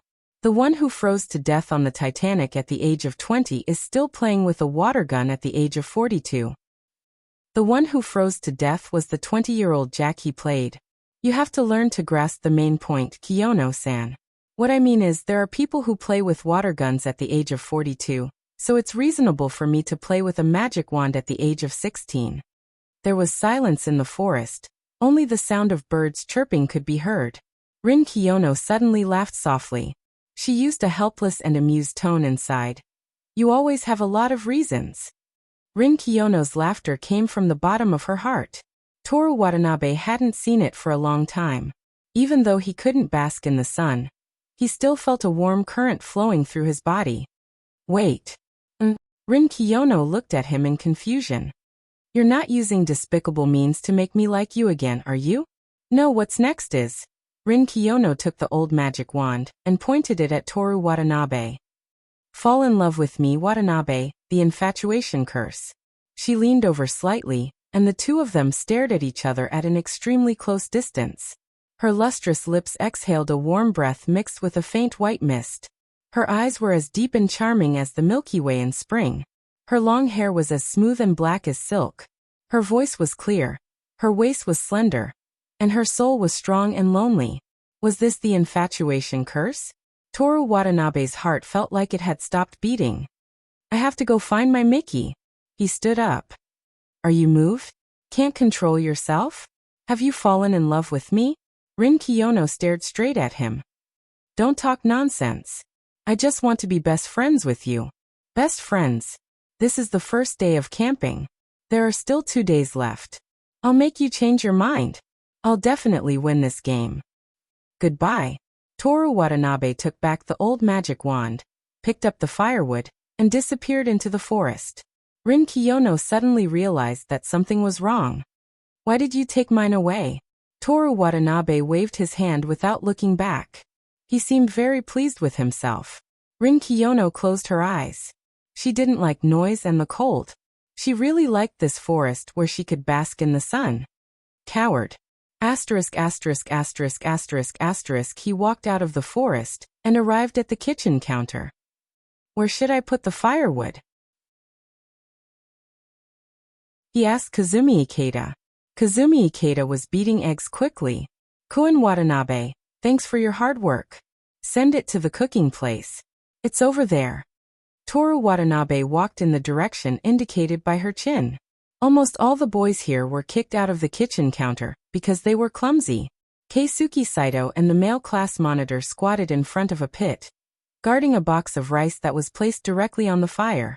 The light of the fire illuminated their faces. Where's Kunai? Toru Watanabe squatted beside them, chopping firewood. Keisuke Saito pointed at a place not far from the kitchen counter. Chopping firewood now? Aren't we waiting for the bonfire party? When you come back, it'll be dark. We can eat dinner directly. The male class monitor adjusted his glasses. You secretly went to class too? Mickey is sleeping. Why would I go to class too? What are you guys talking about? We're talking about the bonfire party, Keisuke Saito said. We're not like you who have girlfriends. We have to find a way to find one. You're the one who wants to find one. I don't need one. The male class monitor raised his glasses with his middle finger. The three of them chatted for a while. A girl came over to ask if the food was ready. The male class monitor put on a pair of gloves and opened the metal box. It seems to be burnt. It's burnt. Keisuke Saito also smelled the burnt smell. I say, what's the use of you guys? You don't know how to cook, but you can still burn the rice. You're so bad. You guys are responsible for eating this box of rice yourselves. By the way, Koen Watanabe doesn't need to. It's been hard on you to pick up so much firewood. The burnt rice has nothing to do with you. That's not right. Keisuke Saito stood up. It's because this guy was chatting with us that the rice got burnt. That's still your fault. You were in charge of cooking. Why did you only chat with us? The male class monitor stood up and put a hand on Keisuke Saito's shoulder. Forget it. It's just a little burnt. It's still edible. At least let Watanabe come with us? Keisuke Saito said unwillingly. I'm indeed responsible. I'll eat this box of rice too. Toru Watanabe took 2 pieces of firewood and picked up the box of rice. Only the bottom was slightly burnt. The other parts only had a burnt smell. It could still be eaten if they tried to salvage it. Of course, the taste would be a little worse. Look. Keisuke Saito pointed at Toru Watanabe and said to the girls. He said it himself. The girls communicated with each other and said to him angrily. Then forget about this box of rice. It's a bargain for the two of you. They rolled their eyes at Keisuke Saito and the class monitor, then turned and walked back to the kitchen table. Is being treated so well because he's handsome? Keisuke Saito doubted his life. He's not just handsome. The male class monitor wiped his glasses and left the fire pit.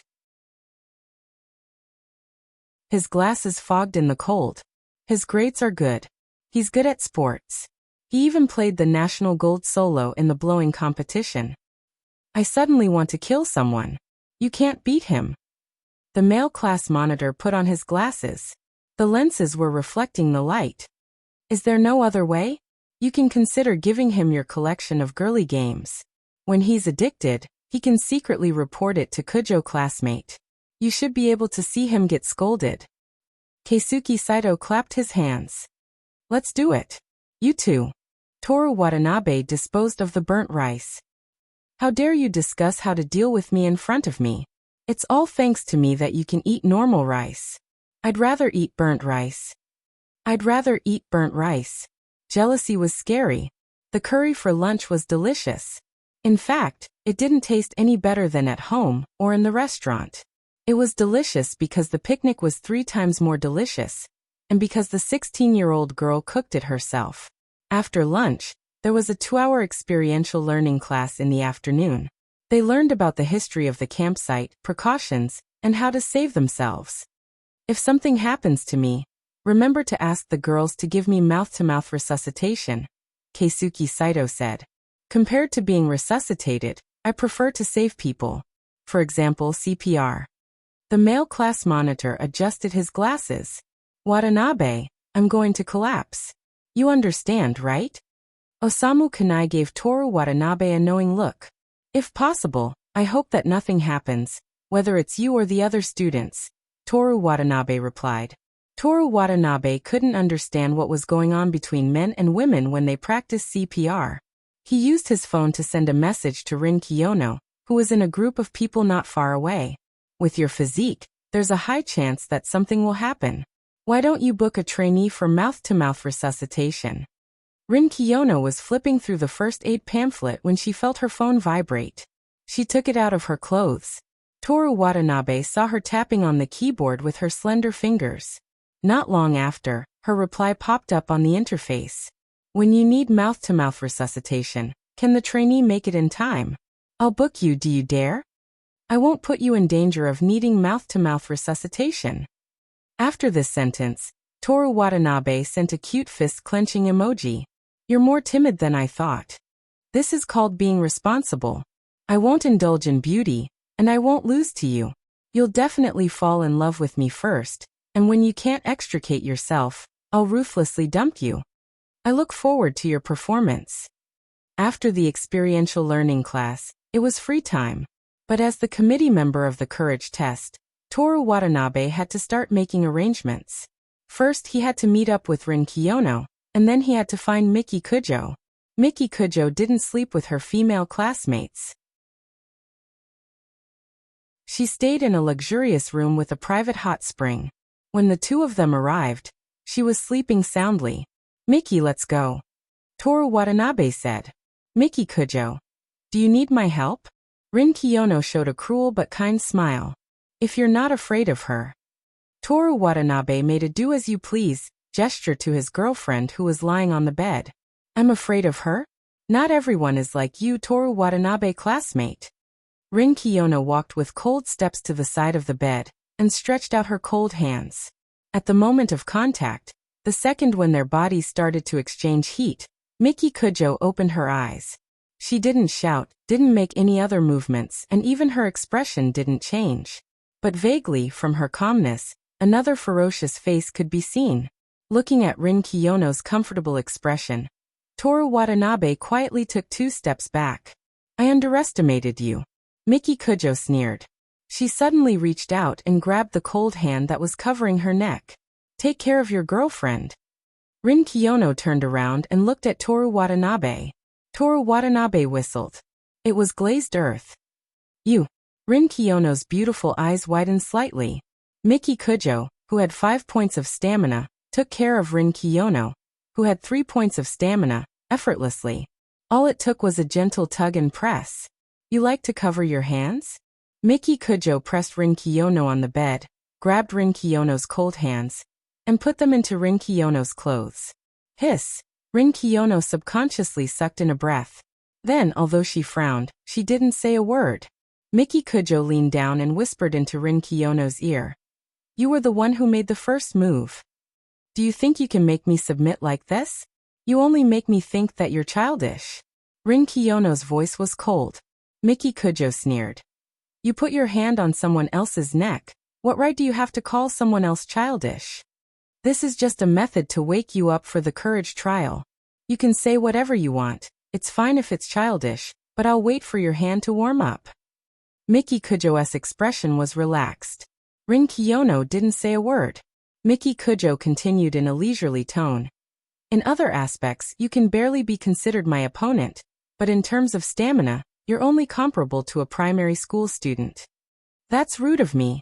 I was once neck and neck with Toru Watanabe, classmate in long-distance running. You?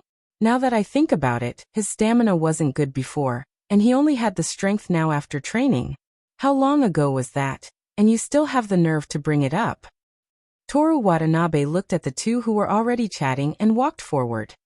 Miki, you've had enough fun. We still have to prepare for the courage trial, he said. Miki Kujo turned around. You care about her? How is that possible? Lies. Toru Watanabe looked at Rin Kiyono in disbelief. I helped you, and you treat me like this. You put me in danger, and then you help me? This is your help? Miki Kujo slowly let go and sat by the bed. She crossed her arms, crossed her slender legs, and looked at Toru Watanabe. Behind her, the liberated Rin Kiyono also sat up, kneeling on the big bed that still had Miki Kujo's body temperature, and rubbed his wrist to enjoy the scene. Miki, listen to me. Speak. Miki Kujo spat out a word coldly. I'm worried about her, mainly because her body is too weak. If she catches a cold and dies, it'll be hard to explain to Kiyono's family. You're worried about Kiyono's family's revenge, not that she's sick. Of course. Toru Watanabe raised his right hand. I can swear on this campsite, if it's a lie, there will be an avalanche. You're always so glib. Miki Kujo said coldly. I really didn't. Enough. Miki Kujo interrupted him. Bring me my pants and clothes. Yes. Toru Watanabe went to pick out the clothes and pants, and Rin Kiyono was surprised. You're letting him go just like that? She asked. Miki Kujo glanced back at her. You're so eager to help me determine whether it's true or not. Did you suddenly become a good person? If I don't punish him, he'll only hold a grudge against you. But he's really worried about me. Toru Watanabe, who was picking out the underwear, couldn't bear it. Kiyono-san, we're a couple arguing. Why are you interrupting? Also, how long do you want to laze around on my girlfriend's bed? Miki Kujo looked at Rin Kiyono and sneered.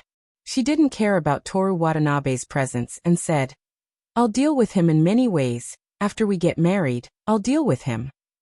These two were really scary, and Toru Watanabe felt desperate. So he chose black underwear.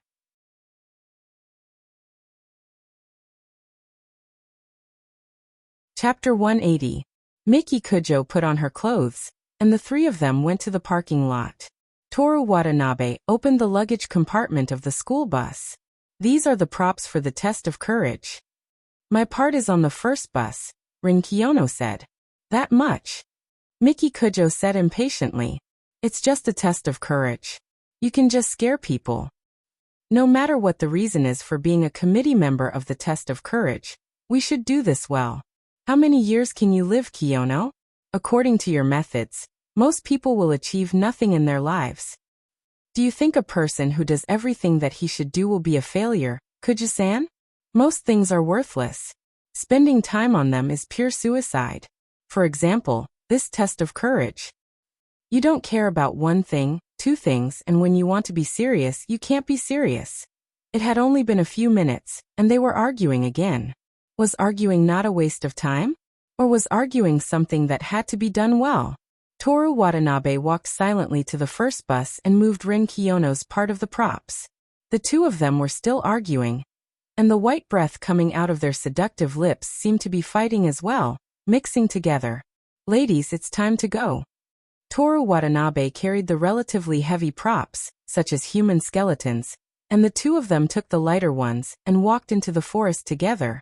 This was a mixed forest dominated by pine trees, and it still had vitality and greenery that couldn't be underestimated in winter.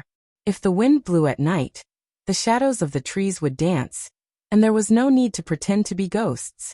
The timid people would be scared. Yellow leaves and dead branches were scattered on the road, and there was a crisp sound when stepped on. The three of them didn't walk for long on the forest path before turning a corner. Let's start here. Rin Kiyono looked around. We don't need to be too scary at the beginning. Just tell everyone that the test of courage has officially begun. I think it's better to scare them at the beginning, Miki Kujo said. Rin Kiyono looked over. Without waiting for her to speak, Toru Watanabe spoke first. Miki, you're already working hard. Let Kiyono think about this kind of thing. Are you helping her? Miki Kujo asked with a smile. Toru Watanabe, San Kujo-san, if it's a normal suggestion, do you think that I would reject it without hesitation? Rin Kiyono's expression was ice cold. Toru Watanabe looked up at the corner of the sky that was peeking out from the forest. He was so sorrowful that he could hardly restrain himself. Miki Kujo glared at him unhappily. Rin Kiyono looked at him with a smug smile. In short, the arrangement of the courage test was slowly pushed forward in this kind of atmosphere. Toru Watanabe climbed trees, crouched on the ground, and collected dead leaves. Finally, he finished his work. After it was over, there was still some time before the official start. The three of them returned to the camp to rest and eat dinner first.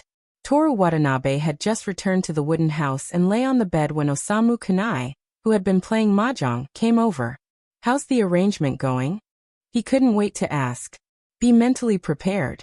Don't be scared, Toru Watanabe said. Tell me what you have first. I'm definitely not afraid. Toru Watanabe was so tired that he just wanted to rest. After all, he still had to face the two young ladies tonight and in the future. But since he had eaten a few meals with him, he still told him all the props. After listening to the arrangement, Osamu Kunai left satisfied. Just when Toru Watanabe thought that he could sleep for a while, Osamu Kunai's roar was loud enough to trigger an avalanche. Where are my 310,000? Did you change my cards? Then Keisuke Saito and the others were scolding him for being wronged. What's the point of sleeping?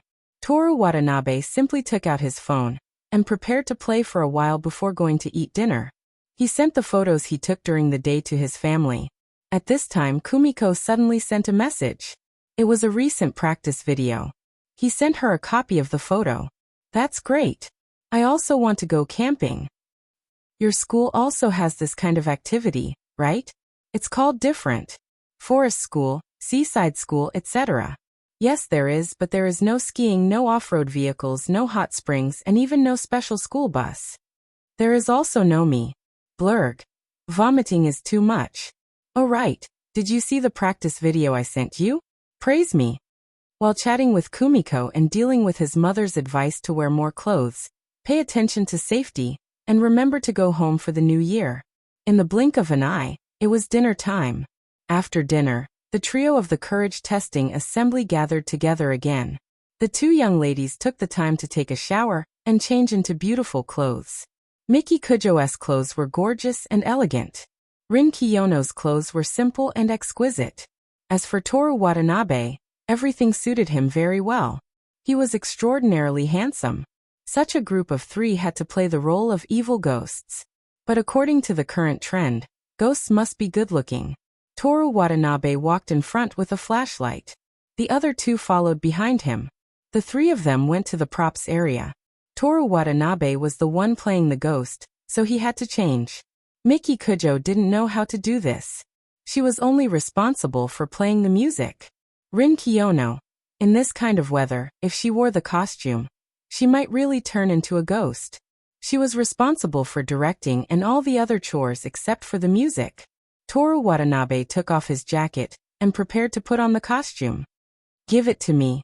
Rin Kiyono stretched out her hand and signaled Toru Watanabe to give her the jacket. Here we go again.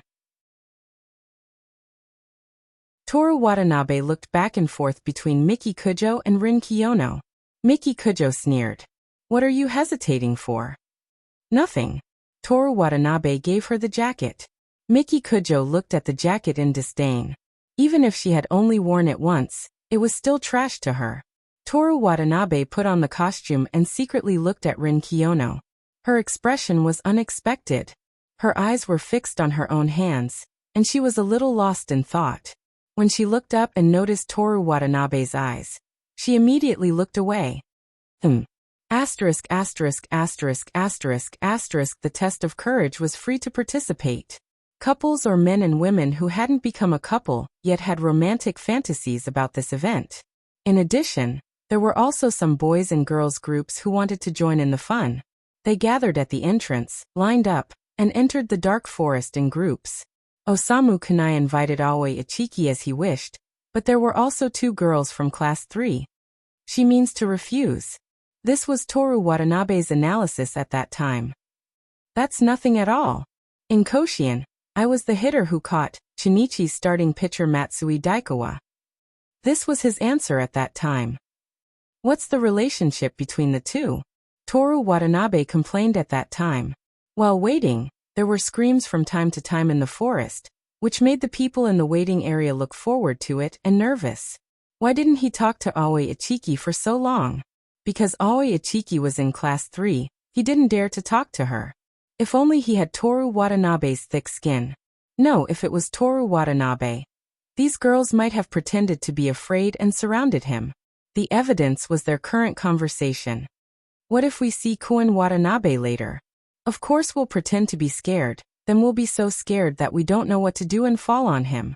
Hahaha, you're so brave, Kujo-san is still here.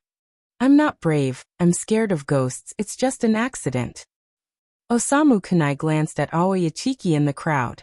That's right, everything that happened next was an accident. Soon it was their turn. As a boy, Osamu Kunai volunteered. I'll walk in front, Itsuki-san, you guys can follow behind me. No need, the girl who wanted to jump into Toru Watanabe's arms said. Wait a minute. Another girl pulled her and whispered, we'll stay behind Kuji-san and pretend to be scared and pitiful. The girl's eyes lit up as she instantly understood what her friend meant. Okay, thank you Kuji-san, the girl nodded excitedly. Osamu Kunai nodded silently and walked in front to lead the way. They weren't allowed to bring any lighting for the test, and they weren't allowed to use their cell phones' flashlights either. It doesn't seem like anything. It hasn't started yet. They reached the end of the path and turned a corner. Osamu Kunai and Aoi Ichiki walked over first, and the two girls behind them were about to follow when a light suddenly lit up at their feet. Ah! The two girls screamed in fear. The light shone from below onto the face of a Ksitigarbha Bodhisattva. Ksitigarbha Bodhisattva's eerie laughter could be vaguely heard from the darkness of the forest. The atmosphere was strange. It's about to start, Itsuki-san, if you're scared, you can grab onto my clothes. Osamu Kunai was a little scared when he said the words he had long prepared. It was just like how he couldn't help but be scared even though he knew that horror movies were made for horror movies. Okay, thank you Kuji-san. The more Aoi Ichiki looked at the Ksitigarbha Bodhisattva, the more scared she was. Osamu Kunai calmed down and continued to walk forward. After a few steps, the light behind them suddenly went out with a click. Why is there a switch sound? They laughed and looked back, ready to catch the person. The Ksitigarbha Bodhisattva was looking at them with a mocking face. Just now, its face wasn't facing this way, right? It didn't seem to be laughing either. Let's go. Okay. They quickened their pace. The eerie laughter behind them became more and more real, as if it was closer to them. The dried leaves under their feet rustled, and from time to time, a shadow would appear in the forest, silently watching them. It doesn't seem that scary, a girl said with a trembling voice. It's just some dolls and paper people that can't move, another girl said. But all of a sudden, a light shadow slowly descended from a tall branch in front of him. It was watching them. The two girls and Aoi Ichiki leaned against each other and slowly moved forward, afraid that the shadow would move again. The wind rustled the branches and leaves, and the shadow's whispers. Is it talking? I don't think so, it should be a model. Before they could finish, the shadow moved again. It came down from the branch and glided slowly towards the four of them. Ah! The three girls screamed in fear. As the shadow got closer, they could see what it looked like. It had an ugly, wrinkled face like a bat's and large, soft ears. Its body was that of a mouse, and its hands were small and thin, as if they had just been taken out of its mother's amniotic fluid.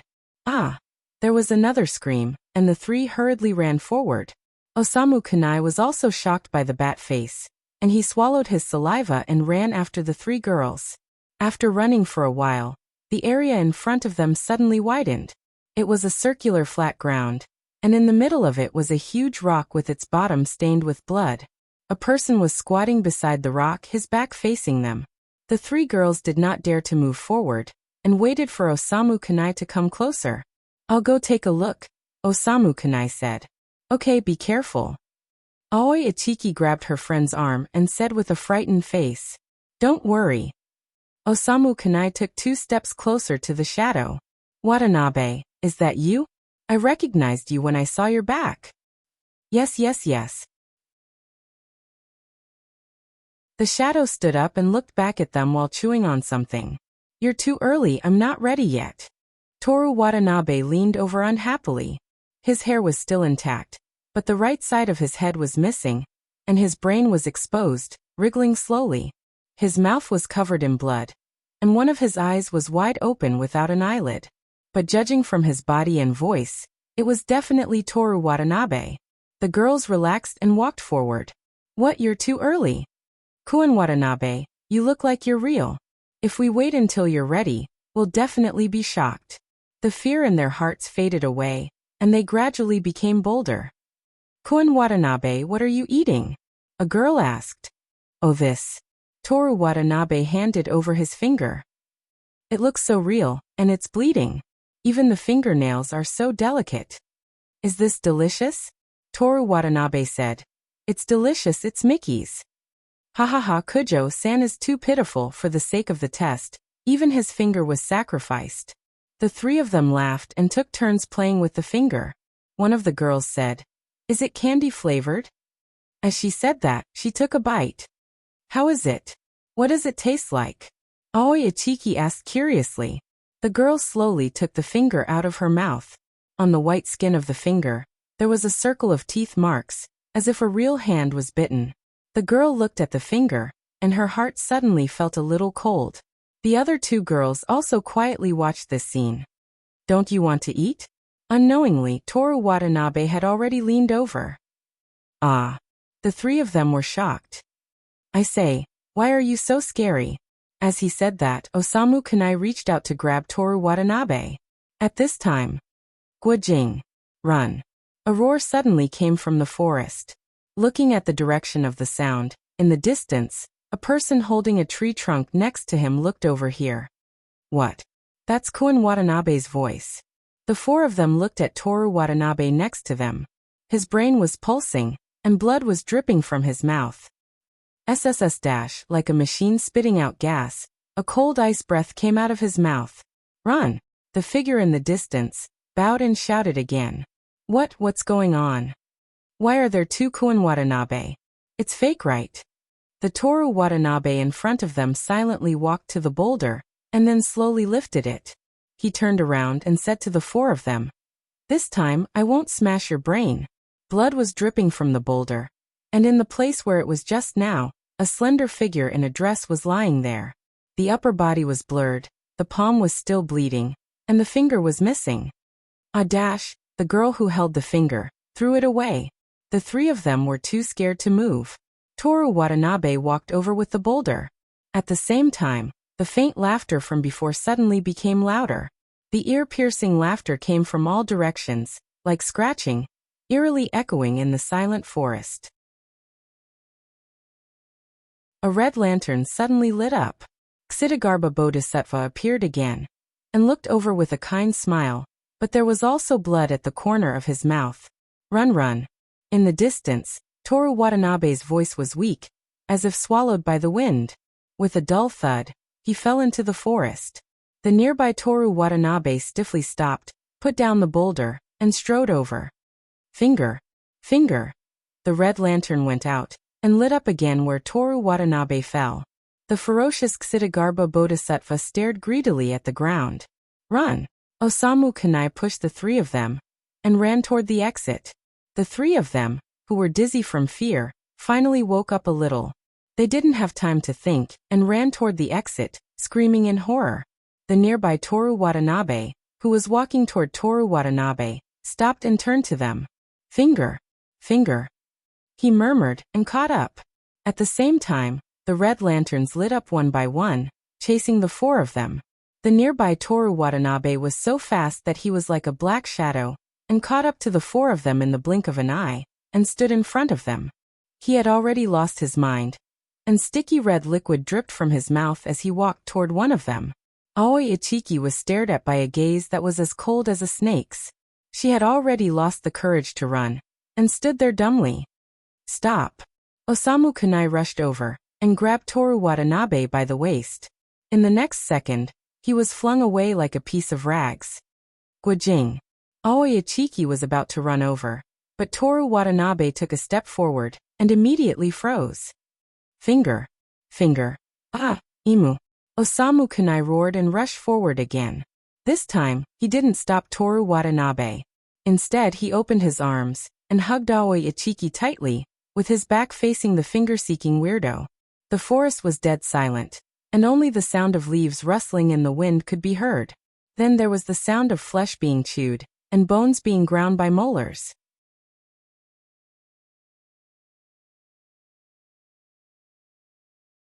Chapter 181. Rin Kiyono received a call. "Kiyono-san?" Aona Koizumi's voice sounded uneasy and hesitant. "What's the matter, Koizumi-sensei? Are you guys okay?"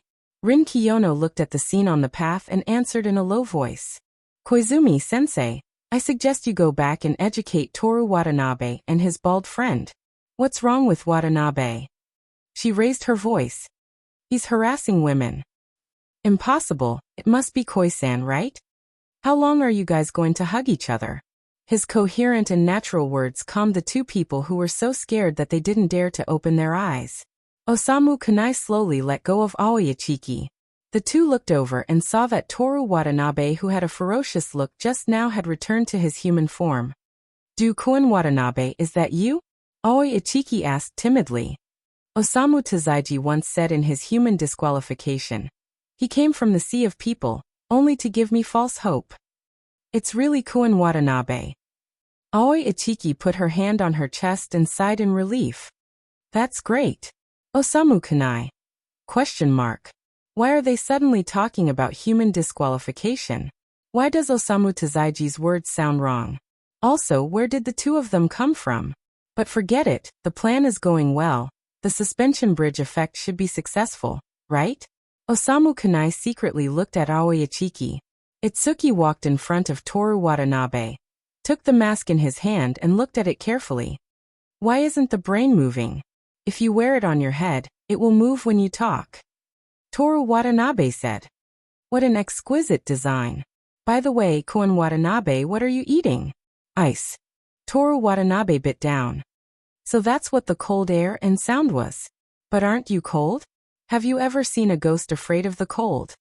There's still a twist? Aoi Ichiki asked in fear. Sorry to disappoint you. It's over. The exit is over there. You scared me to death. So annoying. Aoi Ichiki returned the mask to Toru Watanabe. Then we'll leave first. I was so scared. I thought there really was a man-eating ghost. That rock looks so real. Osamu Kunai. Why wasn't there any reaction? Shouldn't she be grateful to him? Koi-san, let's go out and chase after Meili and the others. Aoi Ichiki walked towards the exit, and he quickly followed. He passed by Toru Watanabe. Guojing. What's up? He turned around. Toru Watanabe wanted to say something but stopped. In the end, he just patted him on the shoulder. Good luck. That's for sure. Toru Watanabe watched the two of them disappear into the nearby bushes. I don't like what you're doing. Rin Kiyono handed him a new item. Toru Watanabe took the Grim Reaper's scythe. What don't you like? Unauthorized physical contact. Rin Kiyono's expression was cold. Aoi Ichiki likes girls, but she's also a girl. I understand that you guys are insensitive and lustful, but I don't like this behavior. Toru Watanabe thought for a moment. Okay, I won't do it again. Rin Kiyono's expression softened as she nodded. At this time, Toru Watanabe sighed again. Yumiki-san probably noticed it already. Judging from her reaction, there's no hope for Guojing. Then you should apologize to Yumiki-san. Together with Guojing. It's up to you. Whether he's hated or not has nothing to do with me. So you're only targeting me? Picking on me? Do you have a problem with that? Rin Kiyono asked coldly. No. Rin Kiyono's beautiful and elegant face slowly bloomed into a smile. Her eyes, which were originally as cold as ice, were now as warm as melted snow. She looked at Toru Watanabe and said softly with a smile. Only two careless people will get into a car accident. I hope I can remind you. Isn't that your goal, Watanabe-san? Toru Watanabe trembled and turned to the main road. It's too cold to eat ice cubes in this kind of weather. Rin Kiyono looked at his back, covered her mouth elegantly, and smiled proudly. I'll be waiting for your invitation to the bonfire party the day after tomorrow. Toru Watanabe, wearing a cloak and holding a giant scythe, chased after the last group of students in a strange way that was close to flying. The wailing sound spread far and wide in the forest. After the test, the three people regrouped. Miki Kujo returned the clothes in her hand to Toru Watanabe. The way to scare people isn't monotonous and repetitive.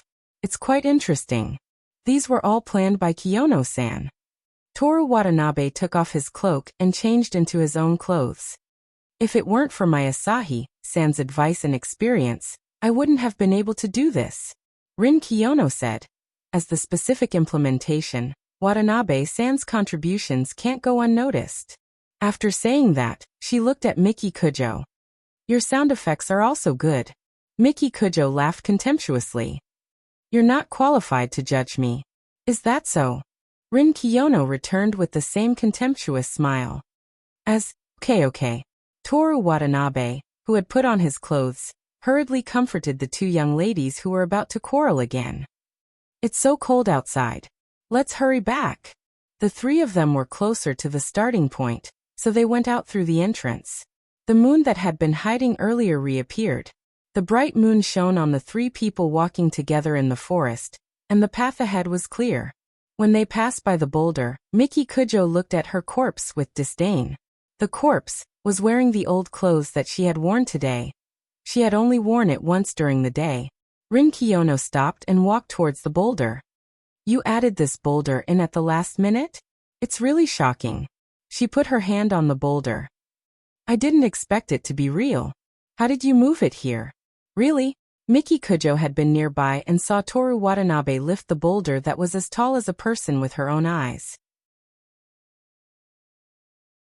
In various weightlifting competitions, there were strongmen who could lift nearly 500 kilograms, but they could barely lift it up to their knees. Toru Watanabe lifted it above his head just now. It's so dirty. Don't touch it. Let's go. I'm freezing to death. Toru Watanabe grabbed Miki Kujo's arm. He regretted it now. He shouldn't have put in so much effort for Osamu Kunai. However, he didn't seem to have the need to hide it from the two young ladies. Miki Kujo glanced at him, took his hand away and walked over. She put her index finger on the boulder and pushed it hard. Whether it was the feeling of touch or the weight, the feedback was the same. This is a real boulder. Miki Kujo brushed the dust off her finger and looked back at Toru Watanabe. I underestimated you. Her tone was casual, but her gaze was meaningful. Isn't it normal for people from the countryside to be strong? Besides, I've been through training. Toru Watanabe had an expression that said, this is common in Iwate Prefecture. Speaking of becoming strong after a few months of training, he had to give it to Forza. He remembered bragging to Rin Kiyono that he was from the Forza family when they were on the road to Hokuji. Everything had been set up. It wouldn't be a problem to convince Miki Kujo, as if he had to think of a way. Just as Toru Watanabe was working on his brain, Miki Kujo said, I have to be careful when you hug my waist in the future. Let's go. Rin Kiyono turned around and walked towards the exit. Miki Kujo looked at her back and laughed disdainfully. Toru Watanabe was speechless. Terrifying, too terrifying. These two people were definitely genuine ghosts. Miki Kujo turned around and stared at him. Come to my room later. What's the matter? She smiled. It can't be anything good. Can I not go? Toru Watanabe asked. Of course you can. I respect your will. He had never met someone who liked to lie so much. I'll go. When they returned to the campsite, the news about the trial had already spread. Everyone who participated in it was terrified. It could be seen from the fact that Aona Koizumi called to ask about the situation. Taking advantage of this terrifying atmosphere, the young boys and girls began to talk about supernatural stories. The most exaggerated thing was that Toru Watanabe and the other two were actually dead. None of the people who participated in the winter campsite could escape. Toru Watanabe went to the living room and found Aoi Ichiki. She and the two girls from before were telling the others about their experiences in the trial. Every group had a different experience. Classmate Ichiki. Aoi Ichiki looked up. Koen Watanabe? What's the matter? Are you free right now? Kiyono classmate sent me to collect customer feedback. Aoi Ichiki, who had written a report, immediately understood what he meant. She followed Toru Watanabe to the hallway. Classmate Ichiki, I'm very sorry about what happened just now. I went too far. Toru Watanabe said sincerely. About that. From Aoi Ichiki's expression, it could be seen that she was aware that something was wrong. I'm really grateful that Koi classmate likes me, but this kind of thing shouldn't happen again. I'm really sorry. Toru Watanabe bowed. Don't be like this. Aoi Ichiki quickly waved her hand. It has nothing to do with you, Koen Watanabe. Koi classmate must have asked you to do it, right? And you're responsible for scaring people. That's right, but I'm the one who provided the opportunity, so I'm also partly responsible. I have to apologize to you. Hihihi. Aoi Ichiki suddenly laughed. Toru Watanabe looked at her in confusion. I'm sorry, I didn't expect Koen Watanabe to be such a gentle person. You clearly said that I was like Hokkaido in the flute section. Like Hokkaido, Tokyo's word for earth. Toru Watanabe didn't answer her question and said, as for Koi classmate, if you really don't want to consider him, I hope you can completely reject him during this camping trip. Only Aoi Ichiki could make Osamu Kanai completely give up. Okay, I'll take care of it. I'm sorry for the trouble. It's okay. Koen Watanabe's acting was really scary. If Koi classmate didn't suddenly hug me, I wouldn't have noticed that something was wrong. Okay, then I'll be going. Koen Watanabe, did you forget about Kiyono, classmate's investigation? You haven't even asked me a single question. Alright. Toru Watanabe remembered his excuse for calling her out. Koi classmate, was the quiz scary? Very scary. Aoi Ichiki put on a serious expression. Okay, thank you. She waited for a while. Is it over? After Toru Watanabe and Aoi Ichiki separated, he went back to his room to get his clothes and prepared to go to Miki Kujo's room to take a shower. Osamu Kanai was having a good time with everyone. From the volume of his voice and the exaggeration of his body movements, it could be seen that he was in a good mood. Toru Watanabe didn't remind him. After all, this was Osamu Kanai's own business. He couldn't even protect himself right now. Walking into the luxurious single room, Miki Kujo sat on the sofa opposite the built-in fireplace. She had just come out of the shower and was wearing a loose bathrobe. Her cheeks had a touch of cherry color, and her wet black hair was shining with water. Miki. Toru Watanabe walked over. Miki Kujo pointed to the cushion in front of her and ordered, sit. Toru Watanabe first put a change of clothes neatly on the sofa, then sat in front of her obediently. Reflect on your actions. Gyojodo crossed her arms and propped up her snow-white, slender legs, looking down at him. Toru Watanabe glanced at the open bathrobe in front of him. Her white thighs made him salivate uncontrollably. Can you first tell me what I did wrong? He said. Miki Kujo sneered coldly, as if to say that she had seen through his tricks and couldn't tolerate him anymore. First, tell me what you think of Rin Kiyono. She ordered. A lonely soul wandering in the wilderness. I think she's amazing, and I want to be friends with her. Anything else? Nothing else, that's all. You don't like her? You've never thought of being together with her? I don't even dare to think about it. Miki Kujo smiled, straightened her white and tender feet, and lifted Toru Watanabe's chin. It's good that you don't dare to think about it. Don't think that I'll always tolerate you just because I like you. Toru Watanabe held her feet, which had no calluses at all, and his hand followed the curve of her slender legs. At the same time, he also stood up, sat on the sofa, and hugged Miki Kujo. So Miki, you lied to her about the bet? No. Miki Kujo grabbed his hand that was moving around. If you had invited her to dance at the bonfire party, I really wouldn't have punished you. This time, I'm mainly testing your sincerity. Testing my sincerity? Miki Kujo raised her left hand. The ring made of Kujo vine and red gemstone was still on her ring finger. I know you don't have a good impression of me, but the two of us will definitely get married. If possible, I hope that we can love each other more. How can I not have a good impression of you, Miki? I like you just like this. Ah, Miki Kujo sneered. You pass. If you don't refute, I'll throw you into the fireplace now. Toru Watanabe was so frightened that he buried his face in her broad chest, seeking comfort. Go and take a shower first. Miki Kujo patted his back. Let's shower together later. Are you going or not? Right away. Toru Watanabe jumped up. Remember to cut your nails too. On the soft big bed, Miki Kujo stretched out her slender arms from under the sheets and leaned lazily in Toru Watanabe's arms. Her face was rosy, her eyes were watery, and she exuded the most primitive feminine charm. Toru Watanabe combed her messy bangs. Miki, Let me ask you a question. Miki Kujo's voice was half dry and half hoarse. What's the relationship between you and Rin Kiyono? I know you hate her, but you pressed her down on the bed today. Don't you hate physical contact with others? Kujo's family and Kiyono's family are very close. We often played together when we were young. Toru Watanabe imagined the two of them wearing children's clothes, playing with building blocks and reading sketchbooks together. Later on, when she could tell if someone was lying or not, their relationship faded. She hates you. Toru Watanabe guessed. You can say that, but I also started to hate her. For a period of time after she saw through the lies, the two of us were still very good friends. We were even each other's best friends. We talked about everything. I would never lie to her. The two of us even said something stupid like we would marry the same person when we grew up. Miki Kujo glanced at Toru Watanabe with a faint smile.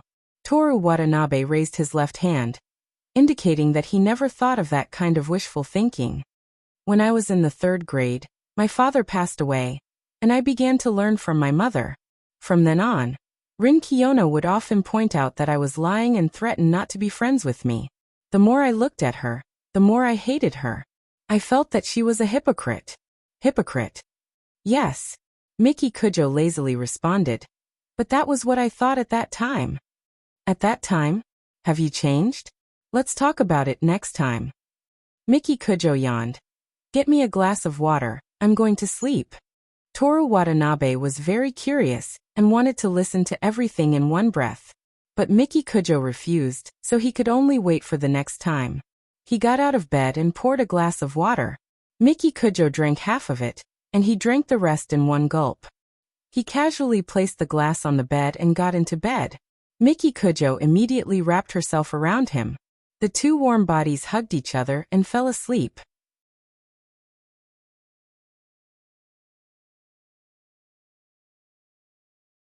Chapter 182.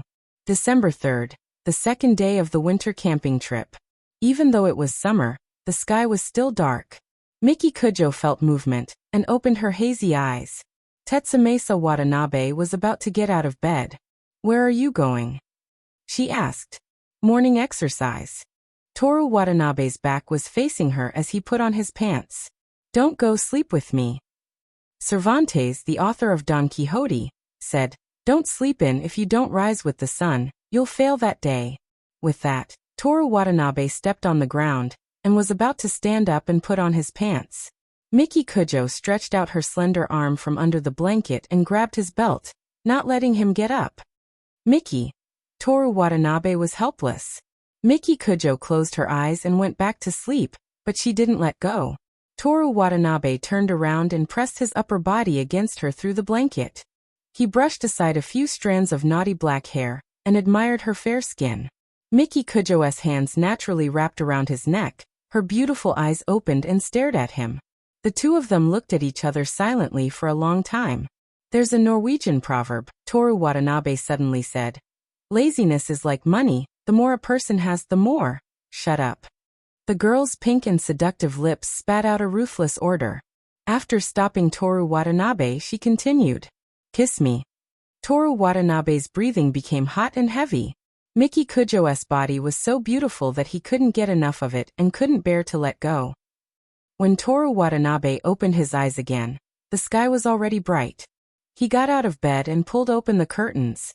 The sky was covered in white snow, and the sky was high and far away. Miki Kujo woke up and moaned behind him. Give me my clothes. Toru Watanabe turned around and threw the clothes on the bed. Miki Kujo lazily sat up, stretched her arms, and put on her underwear. Halfway through, she turned her back to him. Toru Watanabe stepped forward and helped her button up. After adjusting her underwear to a comfortable position, she picked up the short-sleeved shirt and put it over her head. Then she brushed her thick, dark hair out of her clothes. The process of the beautiful girl dressing could also be watched for a long time. Toru Watanabe picked up the clothes beside him and said as he put them on, What kind of dance is usually performed at a bonfire party? There aren't any specific rules for cha-cha, country dance, and so on, right? Miki Kujo wasn't too sure, and said in an indifferent tone. What about secret skill? Repeated horizontal jumps. What is it? Toru Watanabe performed it on the spot, jumping from left to right, and then from right to left. Even Sakamoto wasn't as handsome and elegant as him. Miki Kujo, who was sitting on the bed, looked at her boyfriend without saying a word. Finally, she couldn't help but say, "Can you put on your pants first?" "Pants? Where are my pants?" "Who knows your pants?" Just now, Toru Watanabe was seduced by Miki Kujo halfway through putting on his pants. He vaguely remembered that in the end, he seemed to have taken them off in bed. The two of them searched the bed, and found it curled up into a ball at Miki Kujo's feet. "It's so wrinkled. Go change it," Miki Kujo said in disdain. "It's too troublesome. I'll just make do with it for a day." Toru Watanabe put on his pants. "It's so dirty." "Dirty? Come give me a kiss." "Go away and brush your teeth. You're disgusted with me?" "Ah, my heart hurts. I'm going to die." "No, I must be kissed by Mickey." "Then go to hell." "I'm going to die. I'm really going to die." This happened on a clear winter morning. After breakfast, there was an off-road car experience in the morning. It had 4 big wheels and looked like a motorcycle. Even those who didn't know anything could get started immediately. A coach came over to give them some simple instructions. Start the engine, control the accelerator, and drive 2 laps. After that, they could move freely. The boys were already so excited that they couldn't control themselves. They kicked up snowflakes and left wheel marks as they disappeared into the forest. The girls who didn't dare to enter the forest rashly were careful. Sometimes they would let go of the accelerator and the car would jerk forward, causing the whole track to be filled with screams.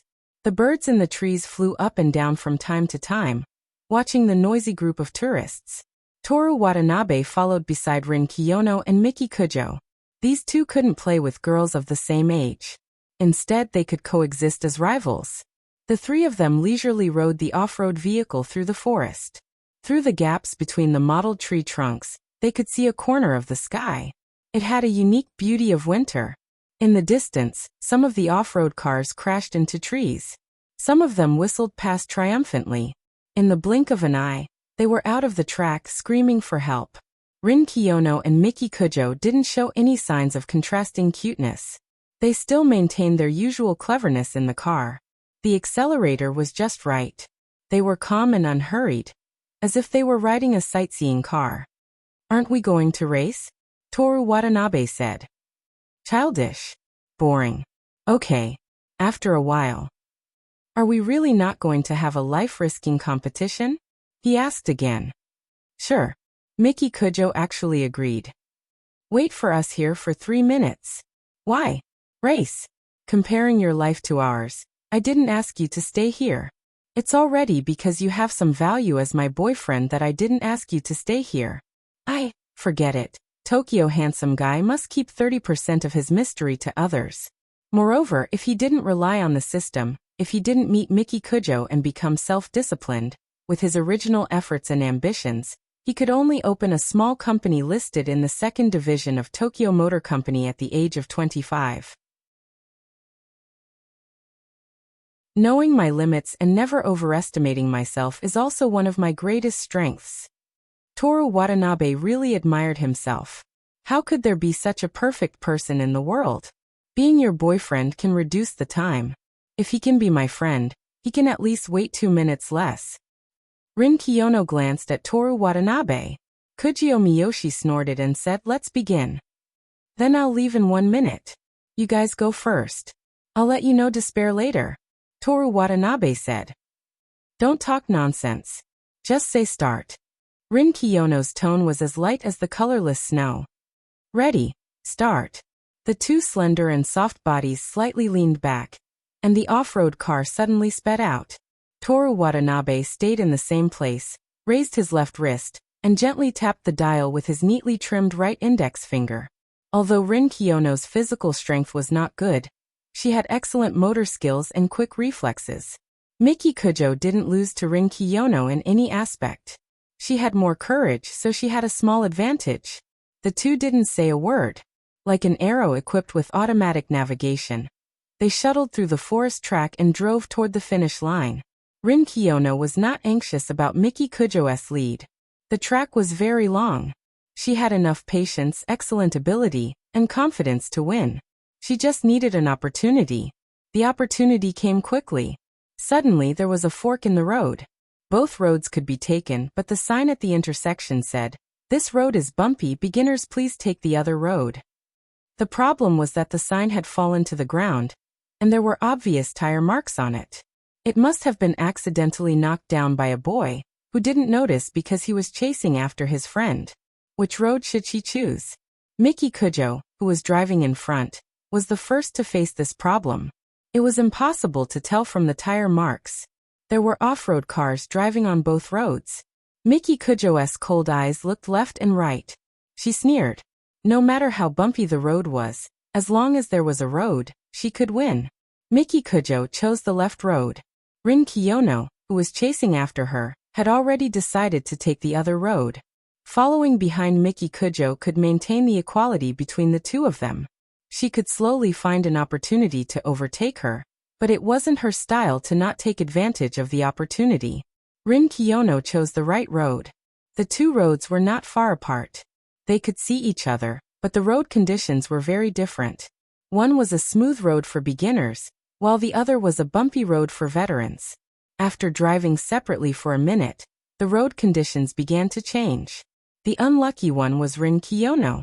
On the road, there were sometimes steep slopes, and sometimes there were large pits. Rin Kiyono's delicate and slender body was unable to control the off-road car in such conditions. After driving for a short distance, she lost control of the car because of a slippery road that was deliberately made icy, and half of the car was stuck in a pit. She pressed the accelerator, but the car's wheels were in the air and couldn't move. Rin Kiyono looked at Miki Kujo in the distance and sighed. She wouldn't regret what had already happened. She would only learn from her experience, and not allow herself to make the same mistake again. She was still in too much of a hurry. There was still a long way to go, and there was no need to decide the winner here. Looks like you're unlucky.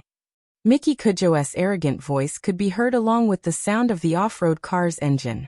She slowly drove over through the forest between the two roads. You win. Rin Kiyono said. Luck and other illusory and uncontrollable factors weren't within her scope of reflection. She was the one who chose this road, and a loss was a loss.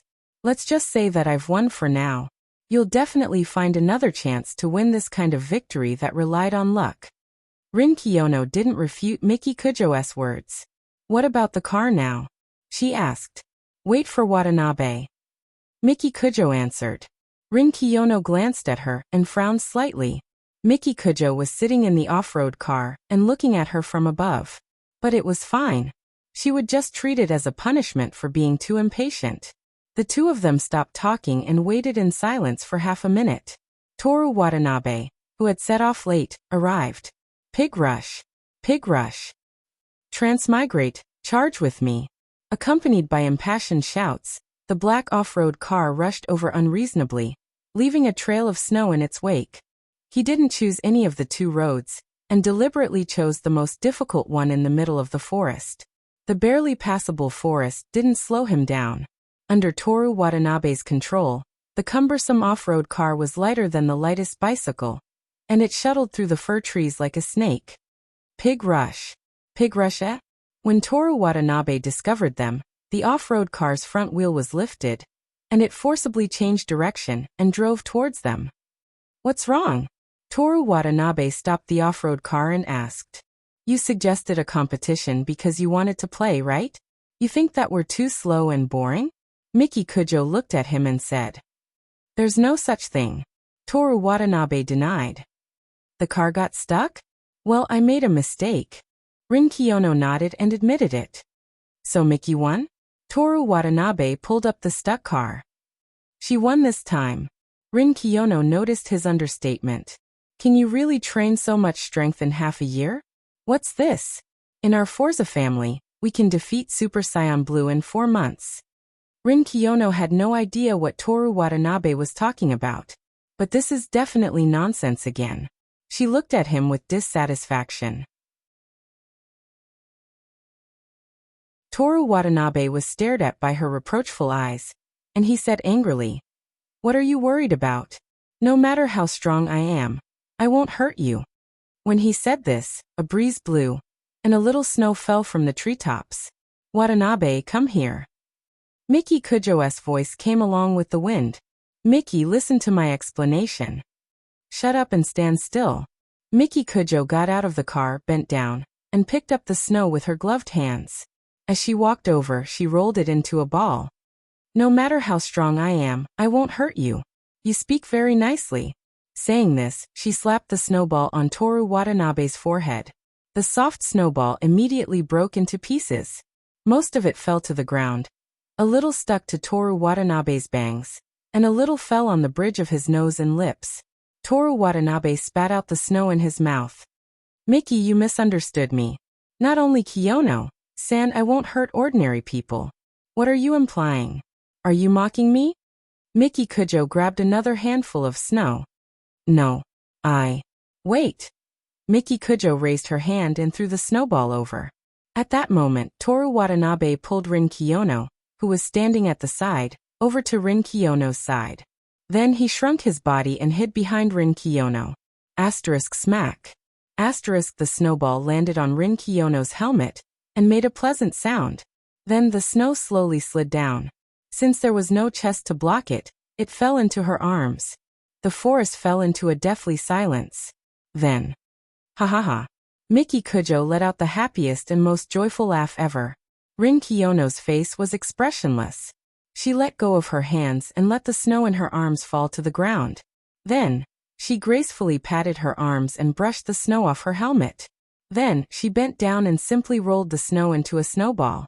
She slapped one of the snowballs on Toru Watanabe's face behind her, and used the other to hit Miki Kujo, who was still laughing. Miki Kujo's face instantly turned cold after being shot. She said word by word, "No one has ever dared to hit me before." "What a coincidence." "Me too." Rin Kiyono sneered in response. A snowball fight broke out on the spot. First it was Miki Kujo. She grabbed a snowball, pressed it into shape, and quickly threw it. Rin Kiyono knew her own stamina, so she didn't choose to dodge. She had already put down her helmet's goggles and chose to take it head-on. At the same time that she was hit, she also finished rolling the snowball and threw it accurately. On the other hand, Miki Kujo, because of her mysophobia, definitely didn't want to be hit. She spent most of her time dodging, and only occasionally bent down to pick up a snowball. The two of them went back and forth. Of course, Toru Watanabe also participated in the fight. He made 2 snowballs that were bigger than his head, and gave one to each of them. The snowballs hit the helmet. Miki Kujo was fine, but Rin Kiyono's body swayed, and she actually fell into the snow. Ha ha ha.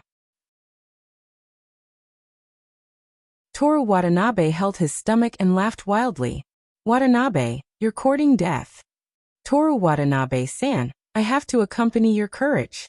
The 3 of them hid in the forest, and snowballs danced in the air between them. In the middle of the fight, Rin Kiyono and Miki Kujo didn't know who attacked who first, and the 2-on-1 turned into a 3-on-1 fight. Toru Watanabe hit whoever didn't look embarrassed enough. Occasionally, he would deliberately smash Rin Kiyono to the ground, because the scene was too funny. In the end, even Miki Kujo began to try to bully her with a big snowball. Rin Kiyono could only choose to use a small snowball. But with its terrifying hit rate, it fiercely hit the other 2 girls' faces several times, not to mention the other parts of their bodies. The snowball fight continued until the 2 girls couldn't help but sweat and go back to the hot spring. The 3 of them drove back slowly in the off-road vehicle. "How was it? Did you have fun?" Toru Watanabe asked. As soon as he asked, Miki Kujo lowered her eyelids slightly and looked at him. "Just now, you used Rin Kiyono to block the snowballs. Did you do it on purpose?" "What? What did you say?" "The engine was too loud." On the other side, Rin Kiyono also looked over. Without waiting for Miki Kujo to speak again, Toru Watanabe said loudly, "You're all sweaty. If you don't take a bath quickly, you'll catch a cold." He stepped on the gas and sped towards the campsite. These 2 girls were terrifyingly smart. They actually saw through his plan so quickly. He just wanted them, who had no friends, to become friends again.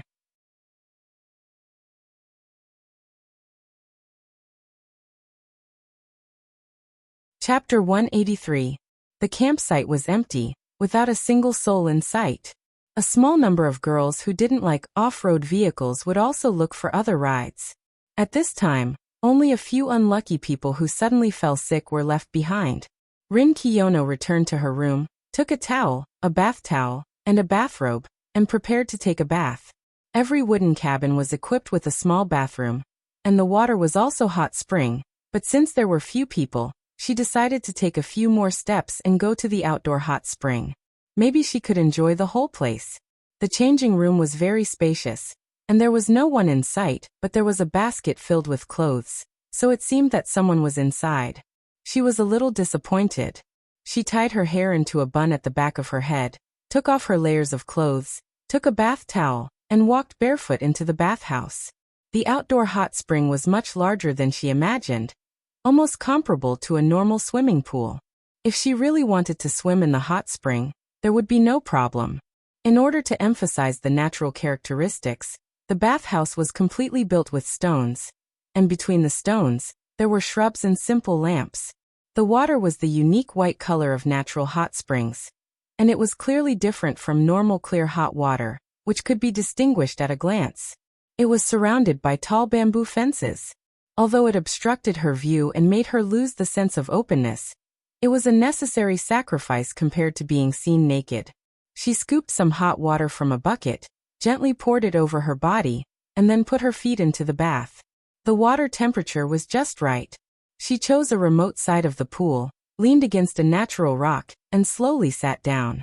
Her slender legs, curvy belly, and snow-white skin all sank into the hot spring water. She sighed comfortably and looked at the big rock in the middle of the bath. It looked majestic, so it should be real. She didn't know if Toru Watanabe could move it. Behind the rock, at the end of the mist, she could vaguely see the person who came first. Just as Rin Kiyono was about to close her eyes and enjoy the hot spring, the figure raised a hand and waved in her direction. Oh, is Tamamo so beautiful that she's so friendly? Or Aoyachiki? Or one of the girls in her class? Just as she was about to pretend that she didn't see, the figure cut through the water and swam towards her. Kiyono classmate, can I sit here? Rin Kiyono's gaze slid across Aona Koizumi's bulging chest. He nodded and said, go ahead. Aona Koizumi was 2 seats away from her, and also rested her head on the natural rock. The two of them gazed at the distant mountains and silently enjoyed the hot spring. Rin Kiyono had a pretty good impression of Aona Koizumi. Even though she often lied like other people, it was all in order to better educate her students. She was trying her best to do her job well. Moreover, she was Toru Watanabe's favorite teacher. Wait a moment. Rin Kiyono recalled something. Aona Koizumi loved Toru Watanabe the most. This was something that both Class 1 and Class 4 knew. She was the English teacher of these 2 classes, but given Toru Watanabe's character, he would definitely lie to her a lot. Thinking about how he was hit by a big snowball, he burst into laughter. Teacher Koizumi, why are you here? Rin Kiyono took the initiative to talk to her. Aona Koizumi, who was absent-minded, subconsciously replied, 2 girls in my class are on their period and not feeling well, so I stayed to take care of them. Where's Kiyono classmate? Didn't you go out to play? I was bullied by Watanabe classmate. Bullied? Aona Koizumi looked at Rin Kiyono's side profile. Yes. He used a football-sized snowball to hit me 7 times on purpose. After a short pause, she continued. He's not as good as you think he is. He's a completely different person behind your back. Of course, overall, he's really outstanding. I see. Aona Koizumi looked at the distant mountains. Her tone was full of ridicule, and she didn't take Rin Kiyono's words to heart. Rin Kiyono couldn't help but turn her head. Teacher, aren't you curious about the bad side of him? You don't need to tell me this kind of thing, you two. It's normal for a boy to bully a girl he likes. It can't be considered bad. A girl he likes. Rin Kiyono scooped up the hot spring water with one hand and poured it on her collarbone. Teacher, do you think he really likes me? Isn't that obvious? Aona Koizumi looked at her with some surprise. She didn't understand why the two of them who were already playing Night Raid still had such doubts. Rin Kiyono put her index finger on her chin and muttered, "So it's already so obvious." Aona Koizumi remembered Toru Watanabe's request to keep their relationship behind Miki Kujo's back a secret. "No, actually it's not obvious at all," she hurriedly said. Rin Kiyono looked at her in confusion. How should I put it? Actually, teacher has a lot of experience, that's why I can tell right away. A lie. I see. Rin Kiyono lost the desire to chat. Aona Koizumi felt uneasy. She even said that she had a lot of experience. Did she manage to hide it or not? The sound of water splashing came from the tall bamboo railings, as if someone was splashing water on themselves. Then there was the sound of someone moving in the pool, and it was getting closer and closer. "Are-san, are you there? I'm Watanabe." The voice was soft as if it was a secret code. Aona Koizumi looked at Rin Kiyono strangely, then quickly turned her head away as if she didn't hear anything. What bullied? So it was a secret date. Young people these days really knew how to have fun. Wait a minute. Would Watanabe come directly to the women's pool later? Just as Aona Koizumi was hesitating about whether she should inform Toru Watanabe that she was still here and not do anything overboard, Rin Kiyono sighed helplessly. "What is it? Is it true that you and Miki agreed to marry the same person?" she asked quietly. Rin Kiyono frowned slightly, but before she could answer, Aona Koizumi's sharp voice sounded. "Watanabe. Koizumi-sensei? You're here too?" "Yeah, I'm here too." Ever since Toru Watanabe came, Rin Kiyono felt that Aona Koizumi's mood was off, and her tone was stiff. What's wrong? Is there some unspeakable secret between the two of them? Thinking about how the two of them were much closer than normal people, Rin Kiyono couldn't help but doubt the possibility of such a guess. On the other side, Toru Watanabe had finished asking Aona Koizumi why she was here. "Toru Watanabe-san." Rin Kiyono spoke. "Are you in a bad mood? Are you angry?" Toru Watanabe's simple rhetorical question, and his soft and probing voice made Rin Kiyono speechless for a moment. While she was getting to know Toru Watanabe was also getting to know her. The moment she realized this simple thing, she thought of many things.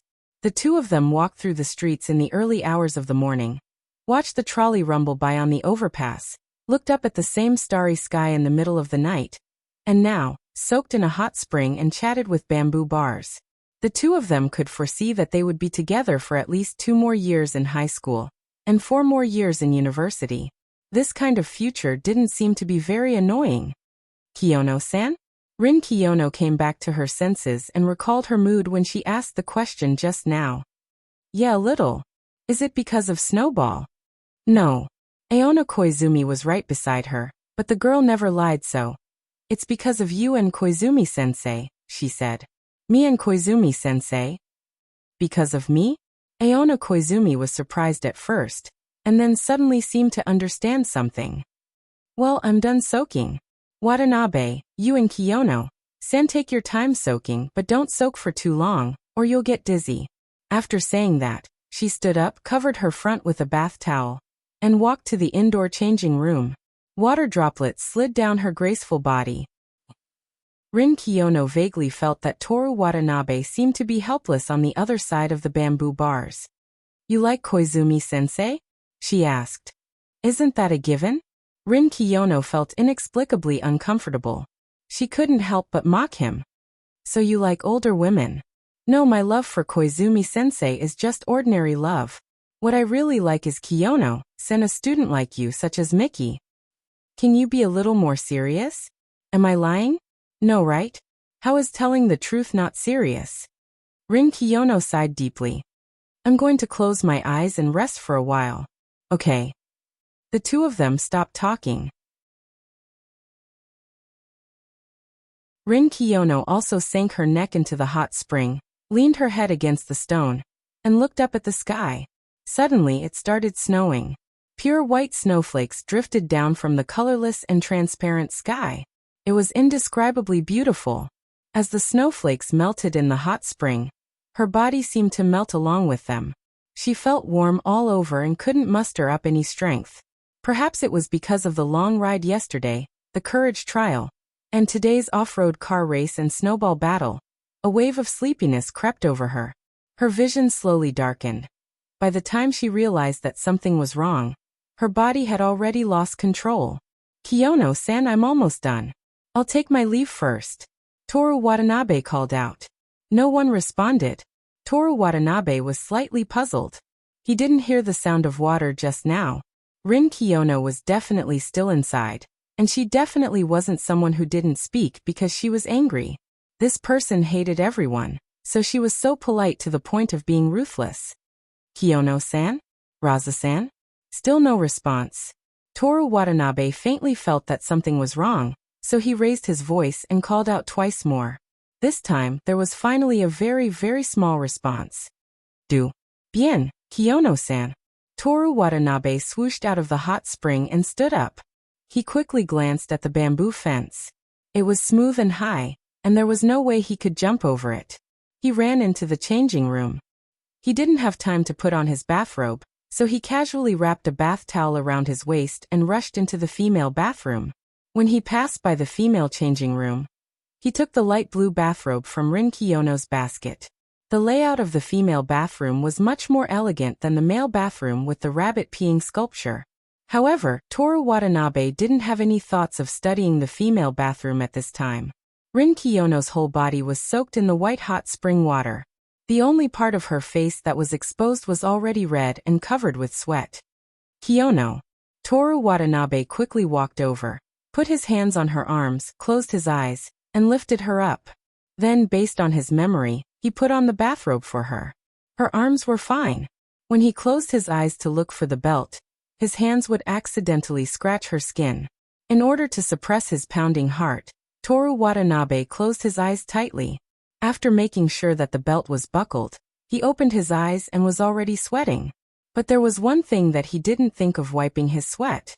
Rin Kiyono's legs that were boldly exposed from the bathrobe, her slightly open neckline, and her neck that was faintly visible between the ends of her hair and the collar of the bathrobe. All of these made Toru Watanabe dizzy. He took a deep breath, stretched out his hand, tidied up the bathrobe, and helped her into the changing room. It was snowing outside, and the temperature was lower. It made her wake up faster, but if the temperature was too low, she would catch a cold. Toru Watanabe helped her sit down on a stool and gently fanned her with his hand. After a while, Rin Kiyono slowly opened her eyes. "You're awake? Are you okay?" She was still in a state where she couldn't speak. "Don't worry, I only saw a little bit of your collarbone and legs. I didn't see or touch the important parts." Rin Kiyono seemed to be relieved. The ability to see through lies would cause interpersonal relationships to become cold.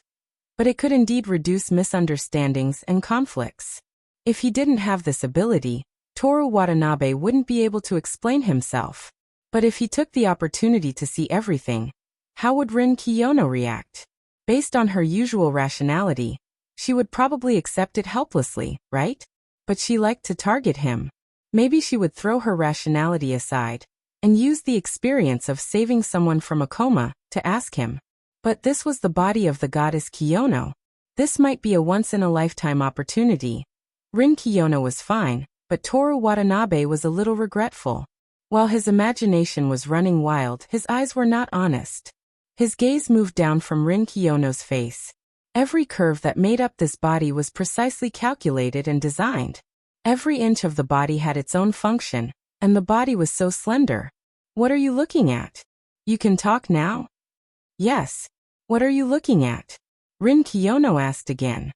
"To tell you the truth, I'm regretting it now. I shouldn't have taken advantage of the situation. Attacked when he was unprepared, took advantage of the opportunity, made things worse, robbed, and left him in the lurch." "Left him in the lurch?" "Sorry, I know too many idioms. It slipped out of my mouth." Rin Kiyono rolled her eyes at him and closed them again. The breeze from Toru Watanabe's fanning hand made her feel cool, and at the same time, there was a faint warmth in her heart. Toru Watanabe let her rest for a while and said, "Can you walk now? I'll help you back to your room." Rin Kiyono felt the state of her body and nodded. Okay. Toru Watanabe got up and went to get Rin Kiyono's clothes. Her underwear was already folded, so he didn't have to struggle. After he stood up, Rin Kiyono realized that he was only wearing a bath towel. His shoulders were broad, and the muscles on his forearms and back were beautiful and good-looking. His waist was very thin, and under the bath towel his butt seemed to be very perky. Can't you put on your own clothes first? Rin Kiyono said coldly. Me. Toru Watanabe looked down. I almost forgot. Wait for me for a while. I'll go back and put on my clothes. Rin Kiyono didn't answer. She closed her eyes. After Toru Watanabe handed Rin Kiyono's clothes to her, he walked out of the bathroom and prepared to go back to the men's bathroom. Chiaki, I just finished soaking. Is there a limit to the number of times I can soak in the hot spring? Come soak with me for a while. I still have to take care of the students. You can go by yourself. They're on their period. What's the point of you guarding them? Besides, they're already here. Watanabe. Chiaki pulled Aona Koizumi's hand and blinked. She looked at Toru Watanabe, who came out of the women's bathroom with only a bath towel around his waist. Chiaki, let's go back to the wooden house and soak. Aona Koizumi pulled Chiaki, who was still in a daze, back to the wooden house in a panic. Sensei, Koizumi-sensei, don't go. I have something to ask of you. Toru Watanabe's voice was very loud, but it didn't reach their ears. After he changed his clothes and went back to the women's bathroom, Rin Kiyono was watching the show with a smile. You're still laughing? We've been misunderstood. Rin Kiyono brushed her long hair away from her shoulders and said proudly, I don't care what they think of me. Yes, you're thick-skinned. Thick-skinned? Watanabe-san, please pay attention to your words. After sending Rin Kiyono back to the girls' dormitory, which was occupied by hairdryers, Toru Watanabe thought of Miki Kujo. She's alone in the hot spring. Will something happen to her? Toru Watanabe hurriedly ran over. In Miki Kujo's room, she was leisurely soaking in the hot spring. She was drinking lemon juice while admiring the snowy scenery. When she saw Toru Watanabe come in, she patted the water. Come in.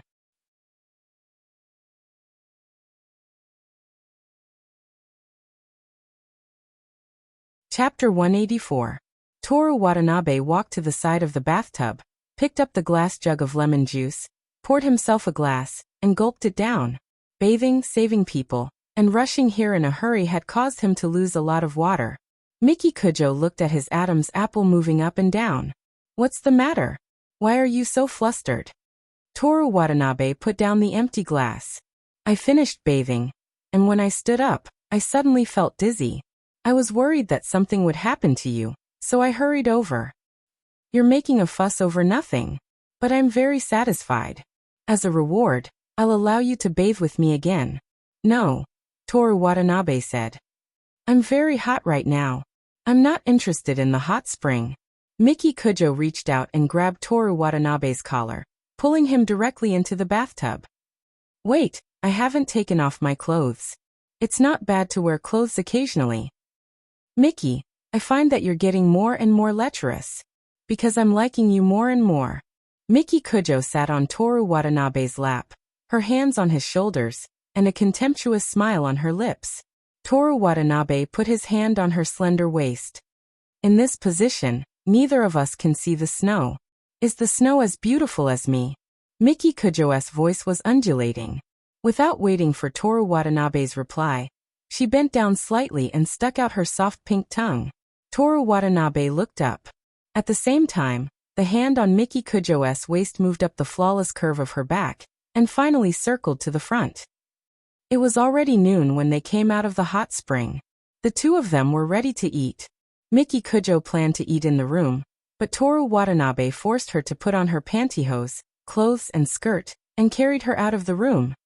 You wrinkled my clothes, Miki Kujo scolded, but her body was still in Toru Watanabe's arms.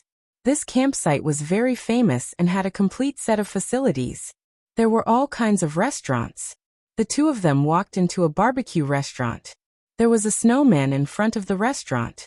It was still snowing, but the restaurant was steaming hot. The customers were eating barbecue and drinking iced beer and other drinks. Just looking at this scene made him feel like he was enjoying himself. After finding a seat, Miki Kujo stood by the table without moving. Toru Watanabe said to the waiter, "Please change to a new chair and tableware. Put the cost on the bill." The waiter had never encountered such a situation before. He spoke to the boss, and after receiving the order to replace it for free, only then did he bring a new one to replace it. Even if it was new, Toru Watanabe wiped it with a tissue before Miki Kujo sat down. How troublesome. Toru Watanabe took a big gulp of Coke. Drinking iced Coke after soaking in a hot spring on a snowy day was one of life's greatest pleasures. You think I'm troublesome? Miki Kujo's eyes were unfriendly. You misunderstood me. How could I think you're troublesome? You have to understand that you're the one who dragged me out. Also, if it weren't for you, I wouldn't even come to this restaurant. I understand that. Miki, you're the one who accommodated me first, so I don't think it's troublesome to do these things. Then why are you complaining? I do think it's troublesome, but not for this time. Toru Watanabe explained with a smile. What do you mean? Miki, you took me to eat all kinds of high-class cuisine that you like. Even though I don't like many of them, I still want to take you to eat the common cuisine that I like. When I think about having to do this every time in the future, I feel very troubled. So you've decided to give up? You're not taking me to eat? Can I? Of course. Miki Kujo crossed her fingers and supported her chin with a smile. You're my boyfriend. I respect your will. Toru Watanabe put down the Coke and said helplessly, I realize that you really like to lie. No wonder Kiyono-san always goes against you. Do you have the right to criticize her, Watanabe-san?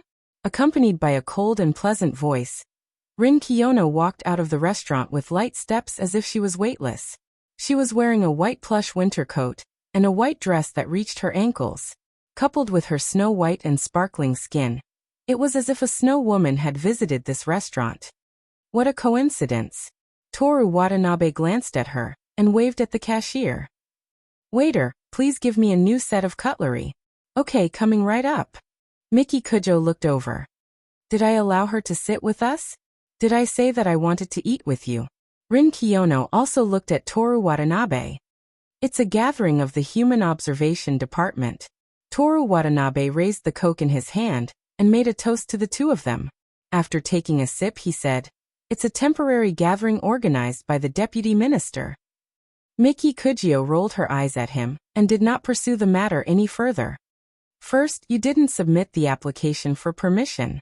Second, I haven't approved it yet. Rin Kiyono said as she sat down. She came in because she wanted to eat barbecue. Otherwise, she wouldn't have come in. The waiter brought in new cutlery. The charcoal on the stove was almost done burning. Toru Watanabe placed ingredients on top of the stove. There were high-quality goods such as beef, special pork belly, chicken, pig, beef, seafood, organs, and other classic ingredients. Toru Watanabe picked up a pair of tongs. First, it was the salt and pepper beef tongue, followed by a large piece of pork belly. After the two types of meat were placed on top, he casually added onions, shiitake mushrooms, corn, and green peppers. There were meat and vegetables, and the colors looked very rich. Seeing Toru Watanabe nod in satisfaction, Rin Kiyono helplessly picked up the tongs. Your lazy method will only make the meat harder. I really admire your courage to walk into a barbecue restaurant. I still have Miki, Toru Watanabe said. Her? Rin Kiyono turned the pork belly over. Then it's not a problem of the meat being harder. What do you mean? Miki Kujo's tone suddenly became tough. Toru Watanabe didn't wait for Rin Kiyono to counterattack. He said, It's okay. Miki and I can't do it, but we still have you. We're a team. Rin Kiyono and Miki Kujo looked at him at the same time. Toru Watanabe drank his cola as if nothing had happened. The salt and pepper beef tongue was cooked very quickly. When one side was cooked, they could smell the strong barbecue aroma. When both sides were cooked, it reached the peak of the aroma. When the aroma filled the restaurant, it was ready to eat. Toru Watanabe put 3 slices on the grill, one for each person. Unlike Toru Watanabe, who directly stuffed the beef tongue into his mouth, The two young ladies coincidentally folded the beef tongue in half, and then put it in their mouths. Delicious. Toru Watanabe picked up the tongs and put the beef ribs on the grill. It was a long strip. I don't know how to do this. You do it. He handed the tongs to Rin Kiyono, who had just put down her chopsticks. Don't say it like you know how to do it. Rin Kiyono took the tongs. Toru Watanabe drank his cola with one hand and felt the stimulating carbonation. He sighed with satisfaction. The Kujo family's young lady is eating with me. The Kiyono family's young lady is barbecuing meat for me. Who would receive this kind of treatment? That's right, it's me, Watanabe, Tokyo's handsome guy, the child of a farmer in Iwate Prefecture. You're getting too carried away. Miki Kujo looked at him with an unfriendly gaze. I drank a bit of wine and got drunk. Toru Watanabe shook the cola bottle and pointed at the grill. Remember to burn the corn. I like it. Rin Kiyono put down the tongs. Since you're a handsome guy from Tokyo, you should be a gentleman, right? I'll have to trouble you to barbecue meat for us. Stingy. Toru Watanabe shook his head indifferently. He picked up the tongs and flipped all the ingredients over. But just as he was about to flip them over again, Rin Kiyono couldn't hold back anymore. That's enough. Give it to me. She reached out and took back the tongs. Frequently flipping the meat during the barbecue process will easily cause moisture loss. Don't you know such common sense? Miki, do you know? Toru Watanabe asked. Miki Kujo sneered and didn't say whether she knew or not. When the rib was about to be burnt, Rin Kiyono used scissors to cut it into a mouthful size. It's done. She put down the tongs and panted lightly. She seemed to be tired after doing such a small thing. Toru Watanabe impatiently picked up a piece. The freshly baked hot meat bloomed in his mouth like a flower. He commented as he ate. Hot, so hot. I want to swallow it, but I have no choice but to surrender to its chewiness. I can't give up the rich butter flavor that comes with chewing. I can't bear to swallow it at all. It's so annoying. Watching him chew, Rin Kiyono nodded with satisfaction and showed a little pride. She took off her coat, picked up her chopsticks and ate. Miki Kujo swallowed the food in her mouth and said to Toru Watanabe, "Don't talk when you eat." "It doesn't matter. It's just the three of us." Toru Watanabe took a sip of Coke and picked up another piece. There was an obvious white tendon in the rib. It was roasted until it was very soft and glutinous. When he ate it, he really wanted to eat 2 mouthfuls of rice. "Who's with the three of us?" Miki Kujo said. "I'll prepare some rice. Do you want some?" Toru Watanabe extinguished the fire again. Rin Kiyono nodded. "Small bowl." "I also want a small bowl and a portion of sturgeon soup." Miki Kujo also ate until it was hot and began to take off her coat. Toru Watanabe asked for 2 small bowls of rice, 1 large bowl of rice, and 3 bowls of sturgeon soup. He, who couldn't wait to eat, was not in the mood. In front of him were 2 impeccable beauties. They took off their coats and wore close-fitting sweaters. Their breasts were bulging, their waists were slender, and their lips were pink and glossy with a little oil. Toru Watanabe looked at the beautiful scenery in front of him and took a sip of the steaming sturgeon soup. He sighed in satisfaction. "It's snowing heavily," Rin Kiyono suddenly said. Toru Watanabe and Miki Kujo looked out of the window at the same time. The heavy snow was like a velvet quilt that had been torn open. The forest was covered, and the snow-capped mountains in the distance were enchanting. Heaven and earth were white. Ding-ling. The doorbell brought the 3 of them back to their senses. Outside the door, 3 young men and women walked in. "Phew, the shop is still the most comfortable. My feet are wet. How annoying. Hurry up and find a seat. I'm starving after skiing for the whole morning." The boy and the girl in the pink ski suit were holding hands. They seemed to be a couple. The girl in the red ski suit was chatting with the other girl. They were probably best friends. Toru Watanabe retracted his gaze. "Is the pork belly ready?" "Wait a moment." Rin Kiyono squeezed lemon juice. "It's ready. Please enjoy." The pork belly is delicious too. I haven't had barbecued meat in a long time. It's so delicious. The other 2 saw him tearing the meat and chewing in big mouthfuls and unconsciously ate more. The aroma of barbecued meat wafted in the air. After the mushrooms are soaked in the sauce, not only do they have the sweetness of the sauce, but they also have the flavor of the barbecue. Rin Kiyono nodded in agreement.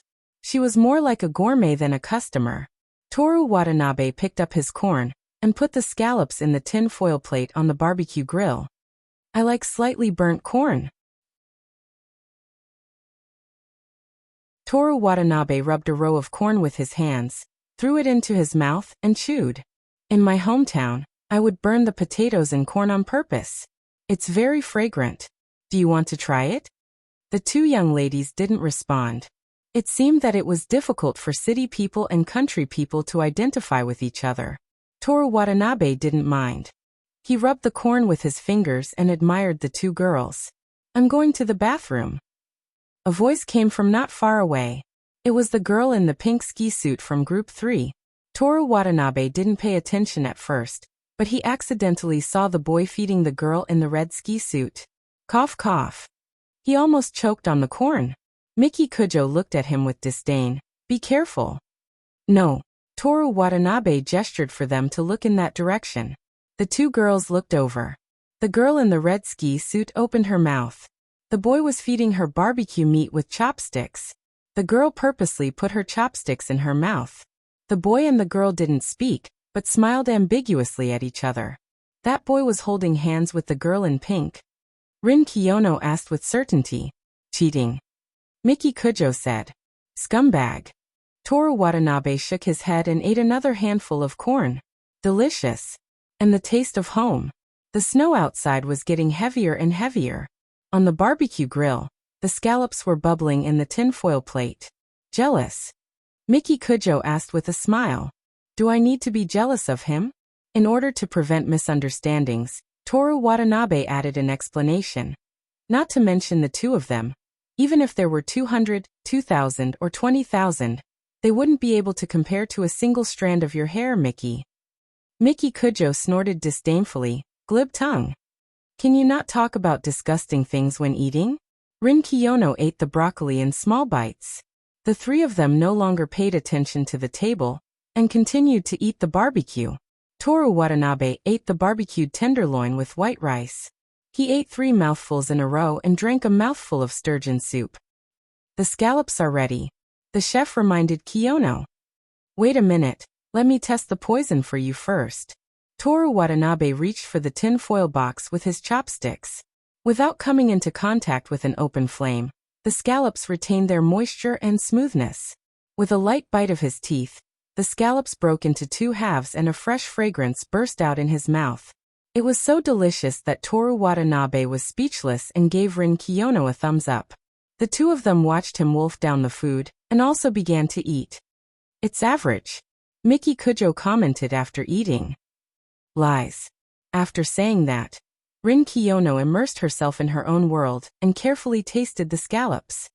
The garlic stimulates the saltiness and sets off the fragrance of the seafood very well, but the quality of the scallops itself is slightly inferior. Miki Kujo glanced at her and lazily rested her chin on one hand as she sipped on her fruit juice. She was full and began to feel sleepy. Waiter, please give me another bowl of rice. Toru Watanabe shouted. Okay. Please wait a moment, it'll be right up.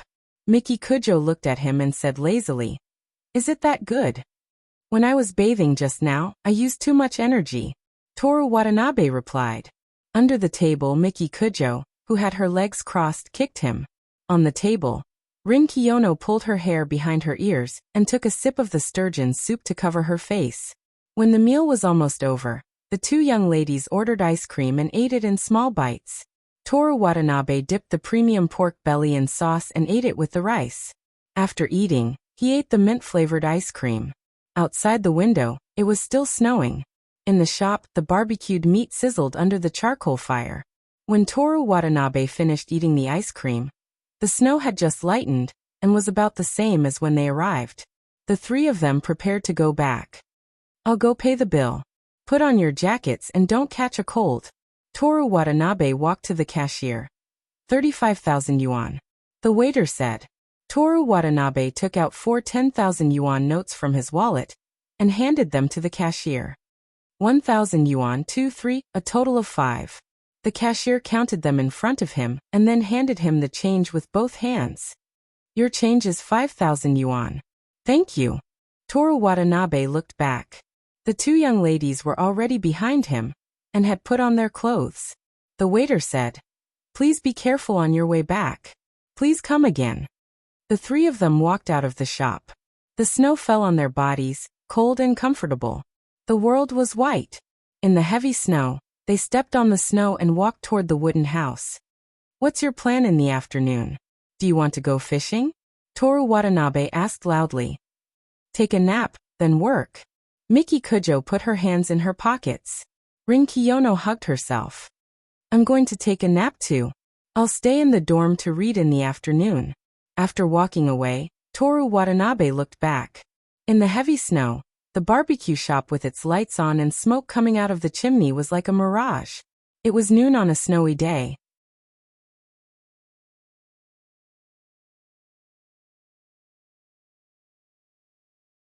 Chapter 185. When they returned to the wooden house, the 2 ladies had something to do. Toru Watanabe also returned to his assigned room. The boys had already returned. Their sweaty and dirty clothes were all over the floor. The 4 of them gathered there to play mahjong. "Watanabe, where did you go?" Keisuke Saito asked while arranging the tiles. "While you guys weren't here, I went to the hot spring by myself," Toru Watanabe replied. "You're smart." The class monitor pushed his glasses with his index finger. "When we went to the hot spring, we opened our eyes and saw someone's ass on our faces." "Watanabe, are you coming? I can let you." In the 5-person room, another boy who was slightly distant from them asked. "No, you play. I'm going to read for a while." "Did you see that? Who dares to be jealous of Watanabe's national #1? He relied on hard work." Osamu Kanai held a long chip in his mouth. "Wait, don't touch the tiles. Eat," Keisuke Saito complained. "Can you not hold it in your mouth? If you win later, your mouth will be full of saliva. Wait until you win." "Sorry, I'm touching myself." "Are you kidding me?" The sound of these guys playing mahjong almost blew the roof off. Toru Watanabe took out Memories of Time Like Water from his bag and left the room to find a quiet place. He tucked the book under his arm, put his hands in his pockets, and walked aimlessly for a while. Just as he was about to go to the coffee shop to read and enjoy the snowy scenery, he bumped into Aona Koizumi and Huang Zi. It was snowing lightly. They held an umbrella together, and the hot air from their mouths spread to the outside of the umbrella. "Watanabe." Aona Koizumi looked over. "Hello, teachers." Toru Watanabe's hands were still in his pockets. "Where did you go? I underestimated you, Watanabe." Huang Zi's face was full of admiration. Aona Koizumi used her elbow to gently nudge Song Zi's abdomen and said to Toru Watanabe, "We just came back from dinner. Where are you going? The snow will get heavier later. The school forbids students from going out, and they must stay in the dormitory. Didn't your roommates tell you that? They're playing mahjong." "These children." Aona Koizumi sighed helplessly. "If you have something to do, teacher can accompany you." "It's okay. They're too noisy. I just want to find a quiet place to read." Toru Watanabe signaled to the book in his arm. "Diligent young man." Huang Zi's tone didn't sound serious at all. "Let's go to our teacher's dormitory. It's just me and Chingnai. We won't disturb you." Aona Koizumi thought for a while and looked at Toru Watanabe with a questioning gaze. "No need. I'll go back and watch them play mahjong." Toru Watanabe turned around and prepared to leave. "Come back." Huang Zi walked out of the umbrella and grabbed his shoulders. "I'm very curious about your romantic history. Let's go to our room and tell us." Toru Watanabe looked at Aona Koizumi with a pleading gaze. "Huang Zi has been telling me since just now." Aona Koizumi smiled bitterly. "Don't even think about running away. Come with me." "Teacher Huang Zi, stop pushing me. My book is going to fall." After a few steps, the book really fell on the snow. But Huang Zi was still pushing him as if he was afraid that he would run away. Aona Koizumi looked at the two and smiled helplessly. She bent down, picked up the book and followed. The teacher's room was more luxurious than the students'. There was a TV, a small fridge, a tea room, a quilt, and 2 big beds. Huangzi pressed Toru Watanabe into the quilt. There was a basket of oranges on the quilt table. Aona Koizumi took off her jacket, made some tea, and sat down in the quilt. Huangzi put her cold hands between her legs to warm them. She impatiently said to Toru Watanabe, "Hurry up and tell me." "Tell me what?" "Tell me about you and the 2 ladies, Rin Kiyono and Miki Kujo. Miki is my girlfriend and Kiyono is my friend." Toru Watanabe picked up the tea with both hands. "It's over. Stop pretending." Huangzi raised her hand and slammed it on the table. Then she immediately put it back between her legs. "I'm not pretending. I'm really confused." "Teacher Huangzi, what are you trying to say?" "Still pretending? Then tell me, why did you run out of the women's bathroom?" "I'm curious." "Curious? Do you think a normal person would believe that?" "I'm really curious, so I went in to take a look." Aona Koizumi peeled 2 oranges and gave one to each of them. Then she peeled her own oranges while watching the 2 bicker. While Huangzi was interrogating and Toru Watanabe was talking about other things, from commenting on the orange juice, to attacking the luxury of the teacher's room, and finally reminiscing about the winter in Iwate Prefecture, there was a knock on the door. Knock, knock, knock. It was a very polite way of knocking. "Who is it?" Aona Koizumi stood up from the quilt and walked to the door. Toru Watanabe didn't hear the door open, but a gust of cold wind came from the other side. He knew that the door was opened. "Good afternoon, Koizumi-sensei." "Kiyono-san?" "Good afternoon. What's the matter?" "I want to apply for permission to go out. It's in the coffee shop. I'll be reading there. Are the other people in your dorm playing mahjong?" Toru Watanabe imagined Rin Kiyono's cute tilting head in confusion. Then he heard Rin Kiyono's explanation. "They're playing, but because I have to read, I'm embarrassed to make any noise. I don't want to accept other people's kindness because I'll cause trouble for them." "Is that so? Okay then. What's so good about it?" Huangzi walked over and grabbed Rin Kiyono's thin wrist. "You came at the right time. Interrogation requires 2 prisoners. Huangzi-sensei, Huangzi." Before Rin Kiyono and Aona Koizumi could finish talking, Huangzi had already pulled Rin Kiyono, whose combat power dropped to 1 in winter, into the room. After pulling Rin Kiyono to the quilt, she hurriedly went to the toilet. "Yo, we meet again." Toru Watanabe stuffed a piece of tangerine into his mouth. Rin Kiyono looked down at him. "Why are you here?" "If nothing unexpected happened, we would have met at the coffee shop." Rin Kiyono noticed the book, Reminiscing My Years in Water, on the quilt table. Recalling Huangzi's words, she roughly understood what happened. "Looks like you're very unlucky." "Same to you.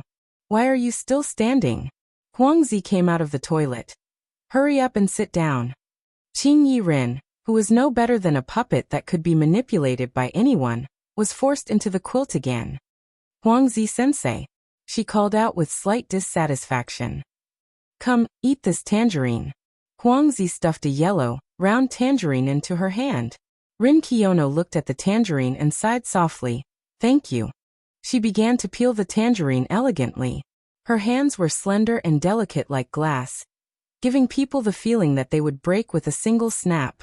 She wondered if they were as cold as glass to the touch. Aona Koizumi poured her a glass of water. "Thank you." Rin Kiyono thanked her softly. "Kiyono," Huangzi-sensei leaned forward. "When did you and Watanabe begin?" Rin Kiyono looked at Toru Watanabe. "You're talking nonsense again." "No. Have you already decided that I'm talking nonsense?" Toru Watanabe had no place to reason with. Isn't it natural for Toru Watanabe to talk nonsense? It makes sense. Although it does make sense. Toru Watanabe's tone became heavy, then gentle. But this time it really didn't. Rin Kiyono nodded and looked at Huangzi. "Sensei, what do you want to ask?" Hearing their conversation, Huangzi was so excited that her cheeks were red. "When did you start dating? Does Miki Kujo know? What do you plan to do in the future? Do you want to drive Kujo away?" Or do you want to live in harmony? Are there any political considerations of the big families involved? Rin Kiyono calmly ate a piece of tangerine, then looked at Toru Watanabe with her eyes that were like the Milky Way in spring. Crazy, Toru Watanabe casually concluded. Watanabe, how can you say that to a sensei? Huangzi reprimanded. I have a rough understanding of the situation. Rin Kiyono stuffed another piece of tangerine into her mouth. Huangzi sensei, you misunderstood. Watanabe and I are just friends. Understood, sensei understands. I won't tell Miki Kujo, just say it. Huangzi definitely misunderstood something. Rin Kiyono sighed helplessly. I'm really not dating him. How stubborn. Huangzi slumped on the table weakly. Huangzi, it's about time. Aona Koizumi said. She had heard that Rin Kiyono was a straightforward child who didn't lie, but that didn't seem to be the case. The room fell silent, and only the buzzing of the heater could be heard. Right. Huangzi suddenly sat up. Let's play a game. Huangzi-sensei, I'm here to read. Rin Kiyono rejected without hesitation. 3 votes in favor, 1 against. What about you two? Huangzi looked at Aona Koizumi and Toru Watanabe. Where did the 3 votes in favor come from? Toru Watanabe asked curiously. I'm a sensei, an adult, and the initiator. There are exactly 3 votes. Huangzi said matter-of-factly. I want to read too. Toru Watanabe decided to ignore her. There was only one person left. Without waiting for Aona Koizumi to speak, Huangzi begged. Aonai, if you don't agree, I'll tell everyone about Kyoto. I already said it was a misunderstanding. Aona Koizumi retorted, blushing. I don't care. You vote. Let's play a game. Seeing Aona Koizumi yield, Toru Watanabe was suddenly curious about Kyoto. If he begged, Aona Koizumi would probably tell him. But considering their privacy, Toru Watanabe decided to stifle his curiosity. 5 votes in favor, 2 votes against. The rest of the activity will definitely be a game. After the announcement, Huangzi moved her butt and stood up from the quilt. She ran to the table and took out something from her bag to write and draw. After a while, she ran back and neatly got into the quilt. My self-made double 6. Huangzi seemed very proud. In double 6, the number of points on the dice determined the number of steps forward. The player who moved all the chess pieces into the opponent's position first won. The rules were simple, but for the sake of playability, there were punishments written on the grid. For example, answering a question from the other players honestly, saying that it was a high school romance. Toru Watanabe felt that he could add a student restriction to it. There were also punishments for making up the numbers. Telling a joke, calling out everyone's name before the game ended, playing rock paper scissors with the next player, and the loser peeled an orange for the loser. The dice can be replaced with erasers, but how do we play without chess pieces? Aona Koizumi asked. Use oranges instead. The grid is big enough anyway, Toru Watanabe said. As expected of Watanabe. How about this? Whoever wins first can eat everyone's oranges. Huangzi announced the winner's prize loudly. In the basket, there were still 6 oranges that no one cared about. Moreover, eating 4 oranges in one go, wasn't that a punishment? Let's start the game, Kiyono. You'll be the first player. Rin Kiyono, who had been reading all this time, closed the hardcover book with intricate drawings and reluctantly took the rubber dice. After throwing the dice, her orange stopped on the grid with the words 10 sit-ups written on it.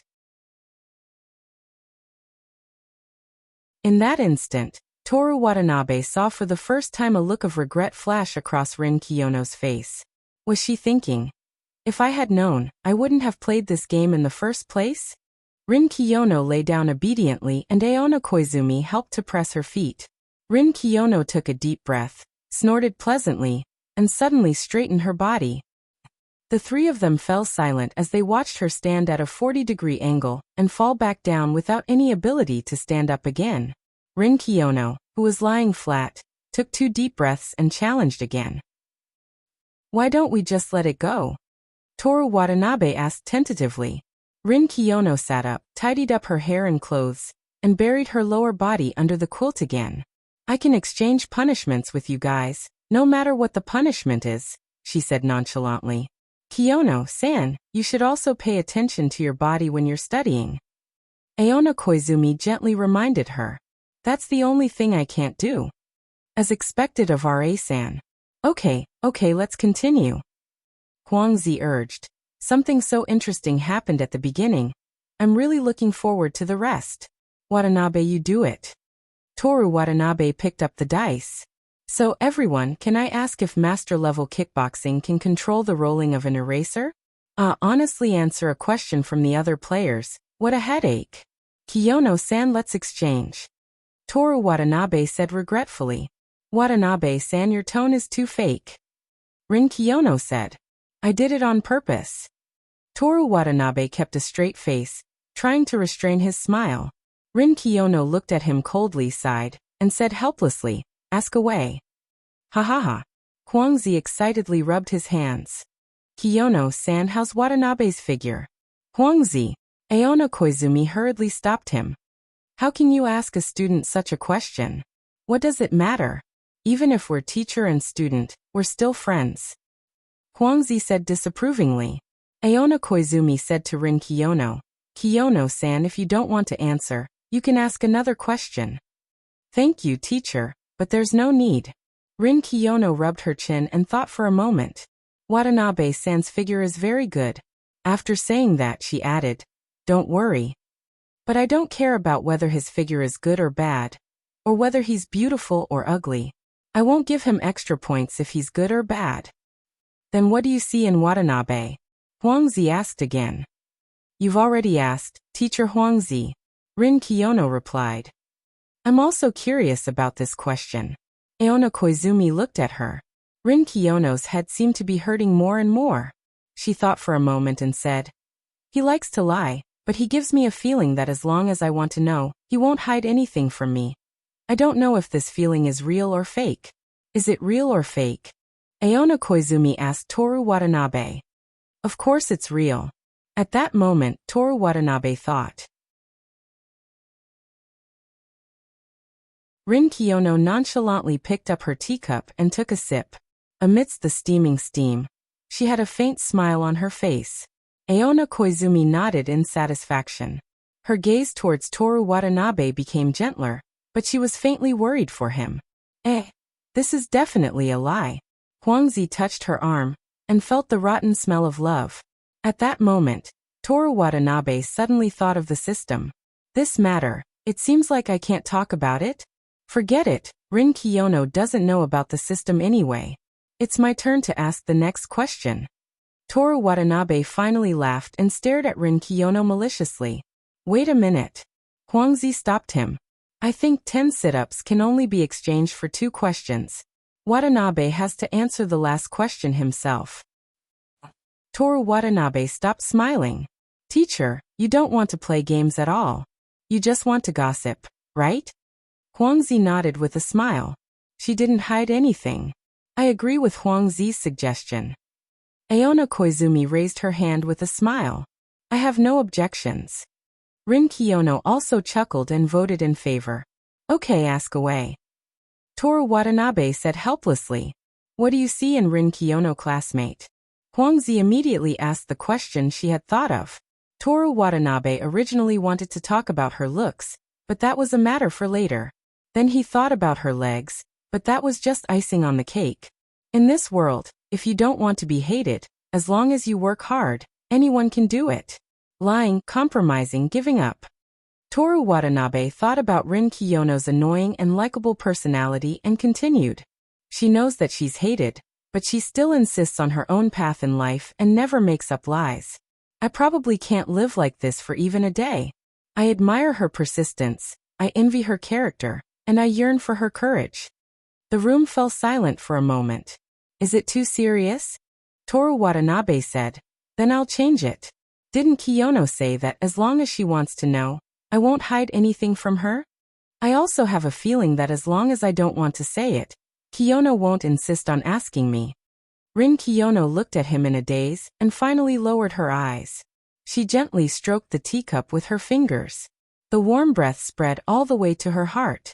Is it time for me to fall in love? Huangzi said. But how can I have the same relationship as the two of you? Okay, Aona Koizumi interrupted the topic. Watanabe, it's your turn to do sit-ups. Give me 5 seconds. Toru Watanabe supported himself with his hands, sat up, and leaned away from the quilt. Just as he was lying on the ground with his hands behind his head, there was a knock on the door again. Knock, knock, knock. It was very forceful. Who is it? Aona Koizumi got up to open the door again. Teacher, please call Watanabe for me. Toru Watanabe crawled into the quilt. After a second, he reached out and took his teacup and the remaining orange peel into the quilt. Huangzi looked at the quilt with admiration. It was obvious that he was very experienced. Watanabe. Aona Koizumi was puzzled. Yes, he left his phone with me. Please help me go to the male dormitory and call him out. Kujo-san, can't you do it yourself? They live in the second building of the 4th row. It's too dirty. Please, teacher. Miki Kujo said in a commanding tone. Aona Koizumi didn't care about her tone. She was only thinking about how to help Watanabe hide it. I'm sorry, Kujo-san. I'm busy right now, so I can't leave. Are you looking for Watanabe to return his phone? Or is there something urgent? Forget it, it's not a big deal. A person called Kumiko Iwami sent him a message. Teacher, do you know this person? Kumiko? I know her. Aona Koizumi blinked her beautiful eyes. She's a student that I asked Watanabe to tutor. No wonder. Miki Kujo nodded. I'll have to trouble teacher not to introduce him to female students in the future. No, let's forget about tutoring. Studying is his own business. I'll ask Watanabe for his opinion. I'll make him agree. Miki Kujo was about to leave when she suddenly saw Rin Kiyono in the room. She turned around and asked, Can I come in? That you're tuning in to the Earbook Haven YouTube channel. Don't forget to subscribe and join us on this journey to catch the most captivating stories.